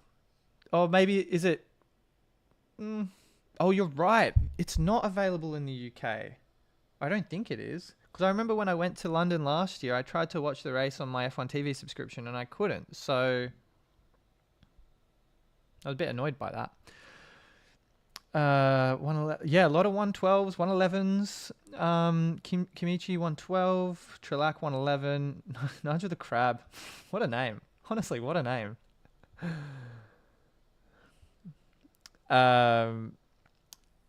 Yeah, I think kind of 111 to 115 and is kind of about normal. It's never too late to start budget building. It's just easier to do at the start of the year. I'm impressed by the 12% that have got more than 115. I do suspect the viewer count may drop off with FP3 because, to be honest, I can understand. For instance, I don't watch-alongs of other people, so I would totally get why people wouldn't want to watch a watch-along right now when they can listen to more educated punters on, like pundits, I should say, not punters, pundits on F1 TV answering any viewer questions or opining on the result. Wow, Ollie has 118.4. That is impressive. Oh, Sky Sports rights, just so right, Benny. I didn't know that. Makes sense though.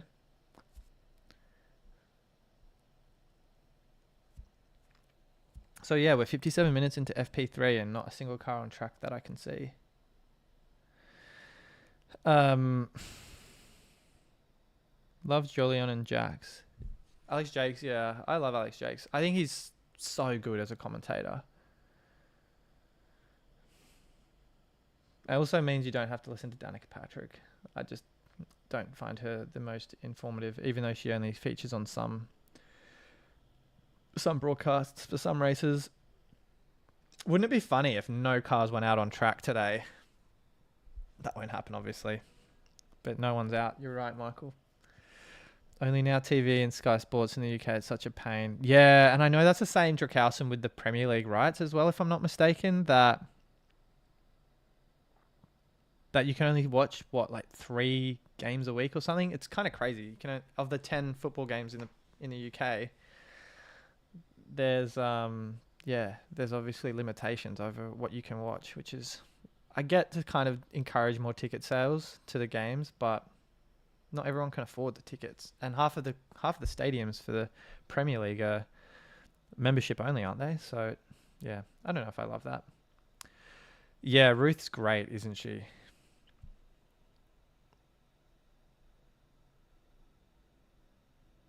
Yeah, you're right. Alex Jakes' commentary of Charles last year in Monaco was probably, that gave me chills. It still does. I'm not exaggerating. I will probably watch that last lap of Monaco, Alex Jakes commentating, at least 5 or 6 times a year.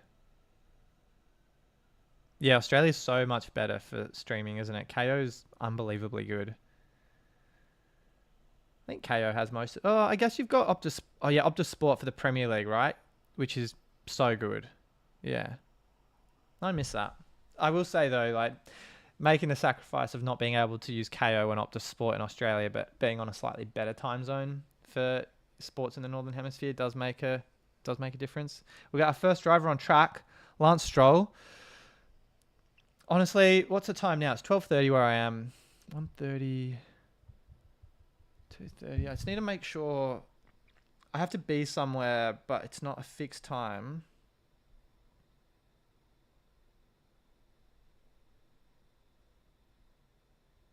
I just need to confirm the time I need to be out. Okay.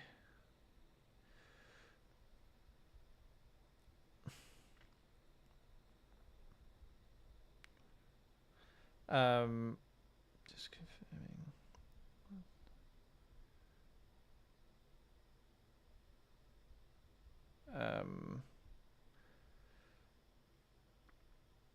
Sorry, just need to map out my afternoon, and if it means I can hang around for a bit longer, I will. 2.5 hour stream's better than a 2 hour stream, right?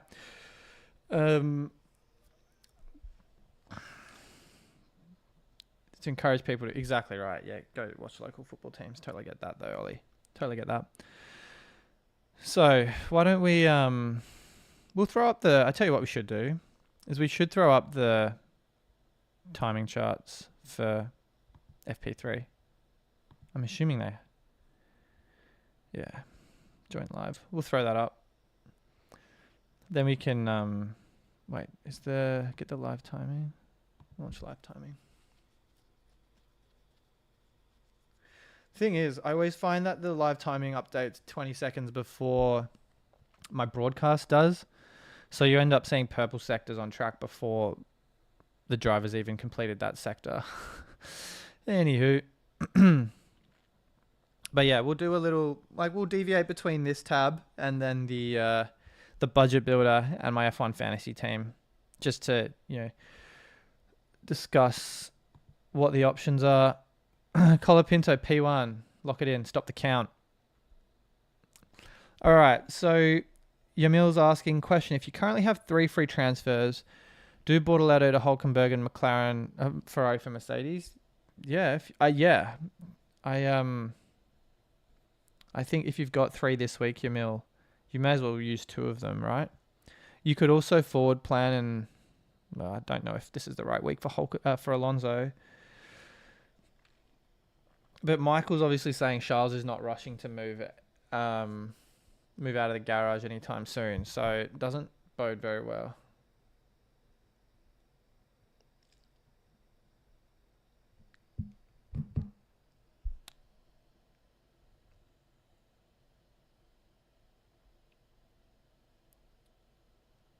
Yuki Tsunoda's car is being upgraded to the same specification as Max Verstappen. So that is not really going to change anything for F1 Fantasy.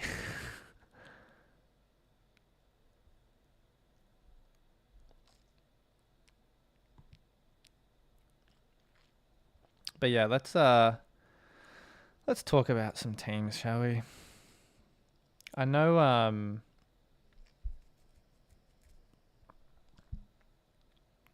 know there'll probably be a few people just eager to watch FP3 without me talking nonsense, but yeah, we'll go through some questions and we'll talk about the team a little bit too. So I think, Colapinto, let's say Colapinto's top of the screen. So let's talk about him for a bit, because I know I've neglected him a little bit this stream so far. So for Franco, I personally think the only argument for Franco to stay in our F1 fantasy teams is the fact that he has a 6-point threshold needed for a max rise. The thing is, though, yeah, I've said before, and I'll say it again, he is quite... I just think he's got a bad race. I say bad race because he's had a few of them already. He's got a DNF waiting to happen. The way he's driving, the way he's losing control of the car, the only reason I'm compelled to hold him for one more week is just because of this 6 points. It's an easy 0.6. As long as he finishes the race, it's fine. I just think as soon as he gets this last 0.6, he's out of my team in Austria. Hands down. Alonso comes in, Colapinto goes out. Which is why, Hulkenberg... I just think Colapinto's 6 is much more achievable than a Bortoleto 10. And I say that because Bortoleto 3 and 4 is nothing. He's just ticking along. Let me go. Like, what's his track record in the last? He's just been scoring these same scores all, like, pretty much recently. Yeah, Italy. Like, this is kind of what you'd expect from Gabriele Bortoleto. The thing is, what's the race pace of that Sauber like? Because we saw he obviously had a dreadful quali sim pace.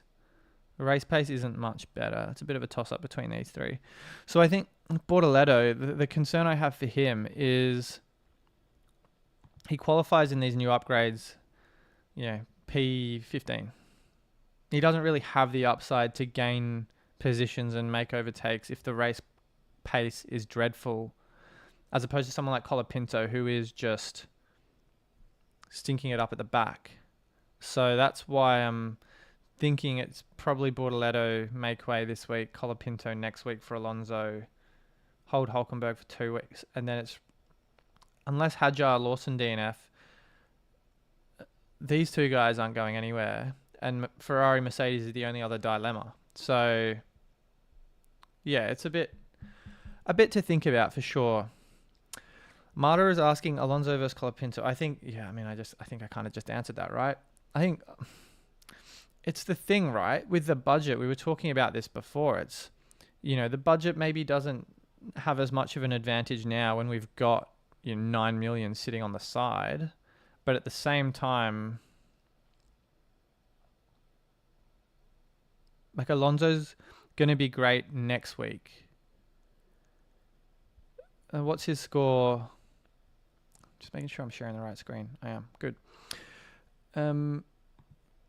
Alonso is, this DNF is what's holding him back from a price rise. Does he score 14 points again? Probably not. Good God, he's had 4 retirements this year. That's so dreadful. It's like Alpine days. Behrman, provisional P1 on a medium. I'm so hungry. I just think Alonso, does he score that many this time around? I'm not so sure. I think his ceiling's probably about 7 or 8 points this week at most. Nico, how are you, mate? Thank you for coming through. Yeah, thank you. Yeah, it's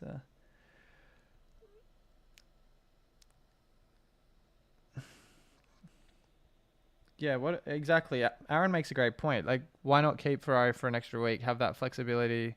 Move out Colapinto, Bortoleto for Hulkenberg, Sainz. I mean, if Sainz is, I guess Williams are not out yet either, are they? They're on an out lap? No, not even out. It's, yeah, I don't know about Sainz yet. I think points-wise, he could be fine. But he still needs, 14 for a max rise, doesn't he? So, a minimum rise, sorry. That's like a lot.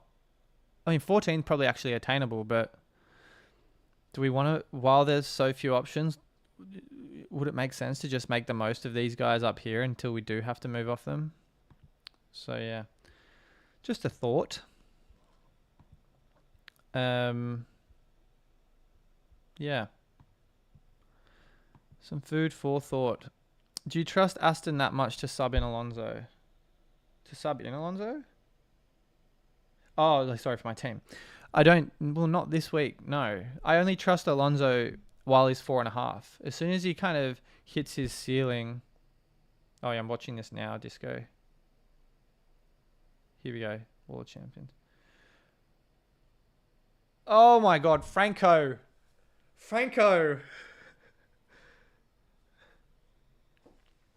God. Franco. I mean, can he just bin it now so he doesn't set a time in qualifying? -5 points. It just makes the decision so easy. No, that's a terrible thing to wish upon a driver, obviously. But come on. Franco Colapinto is just asking to not be in our F1 fantasy teams. 200 of you still hanging out here. So clearly I'm not saying enough to dissuade you from hanging around for any longer. So I think I was answering someone else's question. Then Franco... But keep Red Bull to bring in... I wouldn't be keeping Red Bull to bring in prioritize Ferrari. I'd prioritize Ferrari, Josie. Even Max doesn't look comfortable this week. Colapinto, yeah, who was it that was just saying Colapinto just doesn't look comfortable with the car? So yeah, disaster. Yeah, he doesn't look comfortable at all. It would be so frustrating. Put it this way, it would be so frustrating for anyone, myself included, if we kept Colapinto because we thought he had a low threshold to rise, and then he just goes and faffs it into the barriers, which I think could very much well happen with the way he's driving at the moment.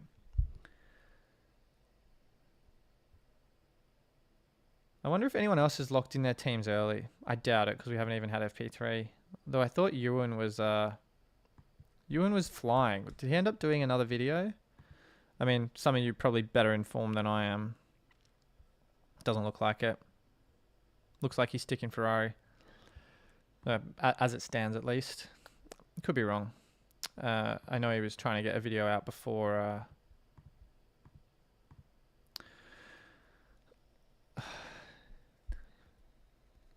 Valsecchi is. I really like Valsecchi, but I think it's more the accent. It's more entertaining than I actually. I think it distracts from his actual analysis. But I know some people don't like him for the hard to interpret Italian accent. Yeah. Colapinto, yeah, struggling indeed. I'm okay with leaving money on the table at this part of the season. Being patient. Exactly. I think being patient is the most important thing.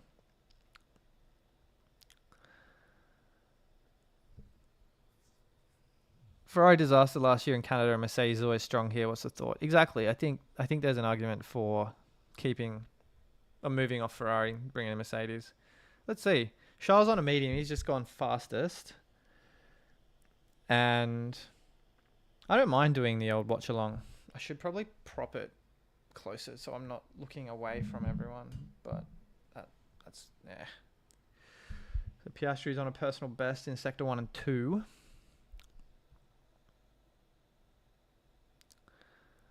Why not sign Hulkenberg with V-Carb, boys, if you think of the next race too? Franco has to go. He does, doesn't he? Dr. Schalkberger. Isn't that a former South African rugby player, Dr. Luke? Or is that just coincidence? From my rugby watching days in the early mid-2000s. Yeah, Franco just looks so sketchy, hey? Bortoletto, Alonso at this point. Bortoletto has a lot less required points for budget rise, but Alonso might score more points. Yeah, but Benny, I don't think... I'd be surprised if Bortoletto... Because what does he have to score this week? Like 5 points for a minimum rise? 6 points for a minimum rise. Alonso won't go up in value. I don't think he will, but he'll score more. It's whether... Alonso's a transfer in next week. If you think Bortoletto scores 6 points, I think he's perfectly fine to hold. Even if Alonso scores 8, I'd take the 0.2 and 2 points less than 2 points more and no rise. That's just my personal preference. So, yeah, I don't know. Imagine if Franco did push though. He'd throw it into the wall of champions, which wouldn't be fitting for him because he's not one. Oh, there goes Alonso off the track. Ali's asked, if you covered this, would you replace Bortoletto or Colapinto with Hulk and Alonso? I think Hulk is like close to a must buy this weekend, Ali. Just because of that value rise. Like a 0.6 rise is nice. I don't think Alonso... I think we can be patient with Alonso. I think we could wait for another... I think we could honestly... There's nothing wrong with keeping Fernando... So with bringing in Fernando this week. But you're not getting any budget rise out of him. Yellow flag. Who's the yellow flag?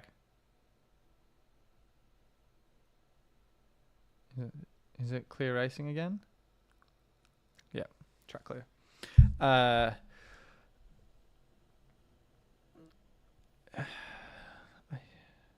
I just think, Ali, sorry, again, distracted from the broadcast. I think Hulkenberg for one of Bortoletto, Colapinto, yes. I think Alonso's fine. I'm just not sure he's essential for this week. I think next week he'll be top of everyone's list if they don't already own him. I'll end this poll because it's been going for a little while. I'll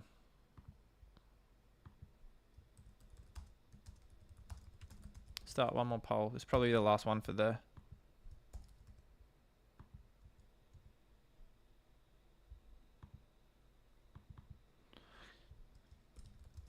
Oh, hang on. Hang on. Oscar coming down the last straight. Oh, little love tap there. He bailed out. Oscar. Yikes.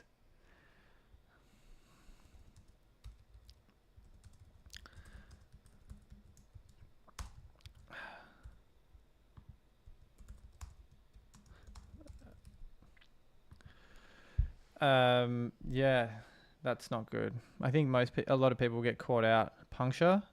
Was that a puncture for Oscar? That's what your mill's saying. Oh, that's a bit of debris as well. That's ominous. I don't think anyone's immune, right? I'm almost asking myself, is autopilot...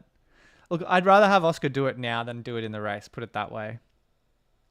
Which chips, if any, for Canada? I don't think it's a chip we can... You know, seeing Oscar have a little love tap with the wall there makes me think autopilot, but, you know, at what point? Like, oh, yeah, wow, that's quite a bit coming off the car there. Must be a champion if he's tapped the wall. Oh, yeah, that is a puncture. Oh, dear. Let's just say I think we're all glad. Oh, kick. Did you hear? Davide just screamed. Oh, God. This is turning into chaos. Sauber. Red flag, session stopped. There's crap everywhere. Everything all over the track. This is turning into be quite an enjoyable watch along. 240 of you watching the watch along. So, yeah, we got a red flag. It's, yeah, wow, that doesn't look good for Oscar's car. Oh, well, look, I'm glad it's happened now and not tomorrow. He's tapped the wall. 2025 champion confirmed.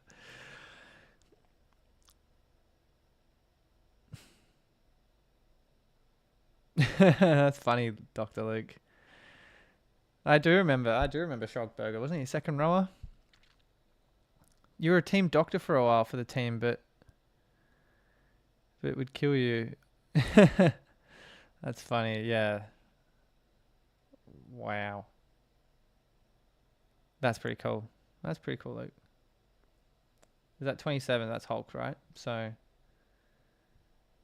it's almost as if like the fantasy template doesn't want to be a fantasy template this week. Goodness me. It was Nico. It's like we're trying to find drivers that we don't want in our team in Colapinto and Bortoletto, but instead it's Piastri and Hülkenberg creating all of the dilemma. That is lucky. Because if you have a crash now and qualifying is in 3 hours, you're essentially unless it's a quick repair, like you're more or less ruling yourself out of the qualifying session. -5. Yeah, 240 of you here. Having a little good time. Little chat. Very relaxed chat rate, so I can get to all of them. It's nice. Medlin says Oscar is manifesting his championship. That's funny. I'll move back to the team. Hang on, let's have a look at the live timing.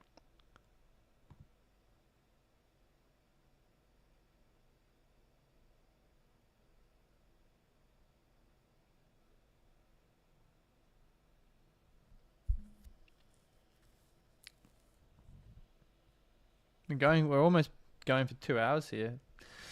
Will be probably my longest stream this year on the channel. Not mad about it. Piastri kisses the wall of champions. Things you like to see, indeed. That's true. If Piastri does start in the pit lane, I guess it has the benefit of overtakes. He definitely, yeah. He'd come through the top 10. He wouldn't win the race, but maybe he'd get a driver of the day if he had a chance to make a few positions gained. Hulk is so lucky. You're so right, though. I do think. I do think. I don't think that's enough to dissuade me from owning Hulkenberg for sure. So, yeah, I think it'll be fine. Josie's first stream you've been able to watch. Very fun. Oh, I'm glad. It's honestly, Josie, certainly one of the more relaxed streams because we're well out from the deadline. You can see here we've still got 3 hours. I won't be here and I'll probably log off right after the practice session wraps up. So, yeah, it's pretty low key today. We've got 200 odd right now. Just hanging out, 230, 240. I think we'll have a few more as we get closer to the end of FP3, just because I think people will want to... Oh, dear, that wasn't meant to happen. I think that just blew up the... That's what happens, working off a single computer screen. Anywho. Yeah, I think we'll get a few questions that will ramp up closer to the end of the stream as the times start getting lower and lower.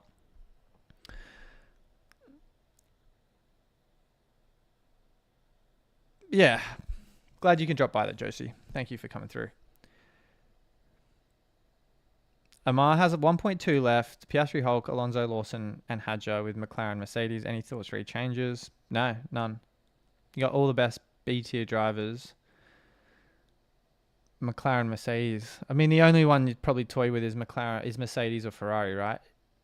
But, based on the timing charts, it looks like Mercedes have the upper hand right now.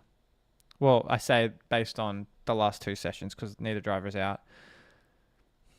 Like if Oscar sat around 8th, would we move him out? I think the answer is no, just because the race pace is so strong. And I think, naturally, there's a couple guys on softs ahead of him.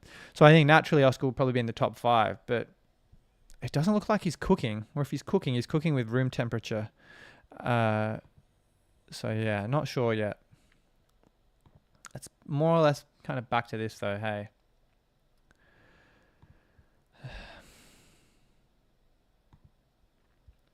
So an interesting little dilemma. Anyone bringing in Gary the Groundhog? He was in my asset tier ranking. Don't think there's enough pace from him to really make a charge as a template asset this week. Does anyone remember the classic Canadian track Marshall falling over twice while cleaning the debris off the track? Yes, wasn't that like 15 years ago? Like 2012 or something, Daniel? He did it twice as well. He stacked it walking out onto the track, and then as one of the cars came around the corner, he like face planted into the curb, I'm pretty sure. That's pretty funny. Thankfully, it was about 15 years ago, wasn't it? Yeah. Anyway, that's funny. You eat soap? Well, I hope I don't eat soap. I think McLaren Ferrari looks sound, or McLaren Mercedes. I'm not sure I'm sold on VCAB for the constructor unless you're really focusing on building budget. Don't think the car's that badly damaged. Hopefully not. Driver of the day is so unpredictable, Laura. Hey. I mean, like, what's the count? I don't think anyone has won it more than 3 times.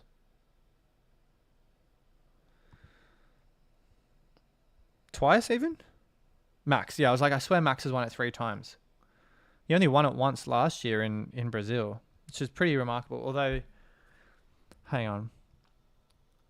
Jeddah, he put it on pole and then lost the lead. Imola, he won. Spain... Well, we know how that went last race. Yeah, aside from Max, no one's won it more than once. Norris deserved to win it because he won the race. Kimi didn't deserve to win it in China. I don't know if it was like a delay with the driver of the day votes because he had a great race in Australia. Don't think he deserved to win it. Tsunoda only won it because of his home race. Hamilton... Hang on, what happened that? He went from 9th to 5th. I do remember there were other people who were more deserving of it than Lewis. Max... Not sure. I think he deserved to win it then. Piastri won Miami, fair. Max won Imola, fair. Leclerc won Monaco, home race. Same as Tsunoda, home race. And then Max won it in Spain. Didn't deserve that. So, no, there's not really many deserving winners of Driver of the Day. I'd say 3 at best. 3 at best.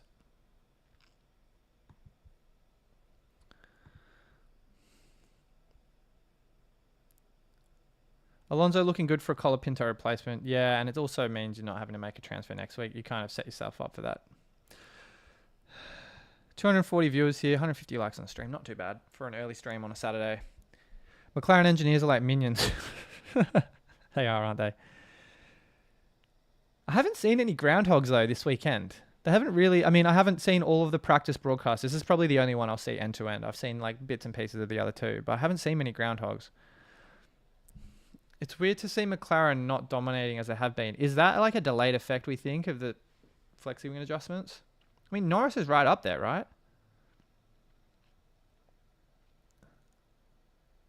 You saw a VO3 Gary the Groundhog AI vlog.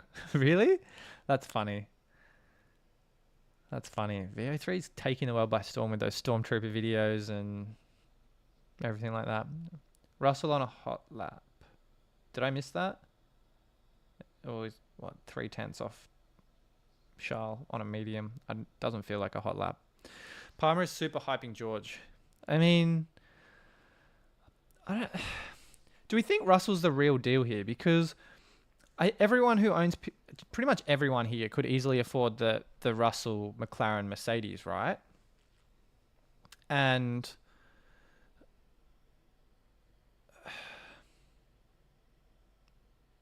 I don't know.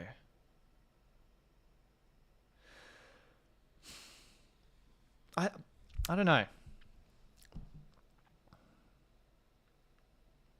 I just think this circuit's probably not a truly McLaren track the same way others might have been this season. But look, who knows?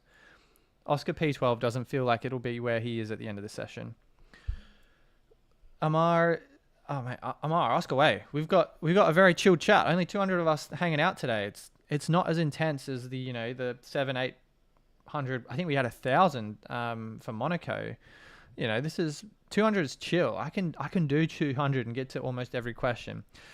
Palmer is super hyping George. Yeah, I know, Michael. I don't know. Let's see. I don't know if George is enough. Like just one. I don't know if what we see from him is enough to warrant.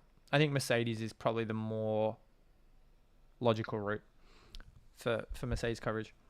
Amar's question. Have 10.3 left to spend on a driver. Have Piastri, Lawson, Hadjar, Alonso, Mercedes, and who? Could go crazy and get 2 top drivers and take the lowest tier constructor? You could. Yeah, I mean, go Piastri, Russell.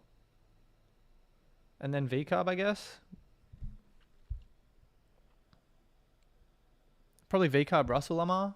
Like, if you're not going the Piastri, Ferrari, McLaren, or Piastri, Mercedes, McLaren, then I think Piastri, Russell, and McLaren, V-Carb, or Mercedes. I'd probably... If you're going Mercedes constructor with no McLaren constructor, then you may as well go all in on George, right? I think you'd probably, Amar, want to... I think McLaren's tricky. That's a bit of having a fighting team lineup. If that's like your team 3, then have a bit of fun with it for sure. What is going on with this stream? My OBS is wigging out. It's like the second time. I think it's fine. Every hour it kind of... we got the John Deere out in the form of a Williams. The stream kind of every hour kind of wigs out big time. Oh no, that's what happened. The screen disappeared. Hang on. What? The stream's done. The stream is... Alright, so the stream crashed for the second time in this hour. So I think it kind of goes to show that my computer needs to be fixed or OBS needs to be fixed, because I've never had this kind of problem before and I can't apologize enough for what is going on. The stream elements are also cooked. So I don't know. There's clearly technical difficulties I can't even explain right now. So I'm sorry. Not sure what's going on here. Might even have to end the stream. The world is against me. I can't even understand. The computer is cooked. I think the computer is just... Yeah, it's done. Might have to end the stream, guys, if it's not working. The internet's cooked. Oh, well. I'll try for another 5 minutes. If I can't get this up and running for the last 25 minutes of free practice 3, I might just end the stream, which would be a real shame because it has been a nice little watch along, but if my OBS and my overlays aren't cooperating, then I don't really know what else to do. And I'll just edit out the last... Like, what is going on?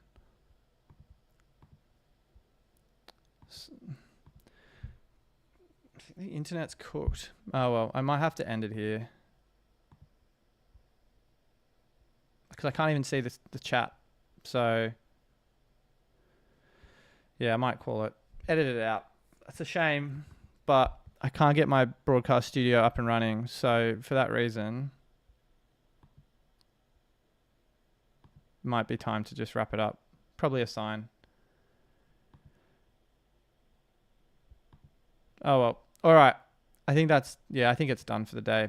Sorry, guys. I can't even see what the live chat is doing because I don't have the broadcast studio loading for me. So, unfortunately, I might wrap it up because of the fact I can't seem to get on top of these technical issues. I'll let you guys go back. I'll give it 20 more seconds. I think my internet's busted, to be honest. Yeah. All right. I might wrap it up. Sorry about this, guys. It's a real shame because I was really looking forward to doing this watch along.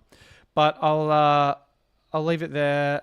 I'll edit out the last 5 minutes of this because it was an absolute mess. And yeah, I'll let you get back to your Saturdays. Sorry again for the technical difficulties. I'll get on top of it for next stream. But enjoy the rest of Saturday. I'll post my team on Twitter for those of you that follow me there before the deadline. But thank you for dropping by today. Have a great rest.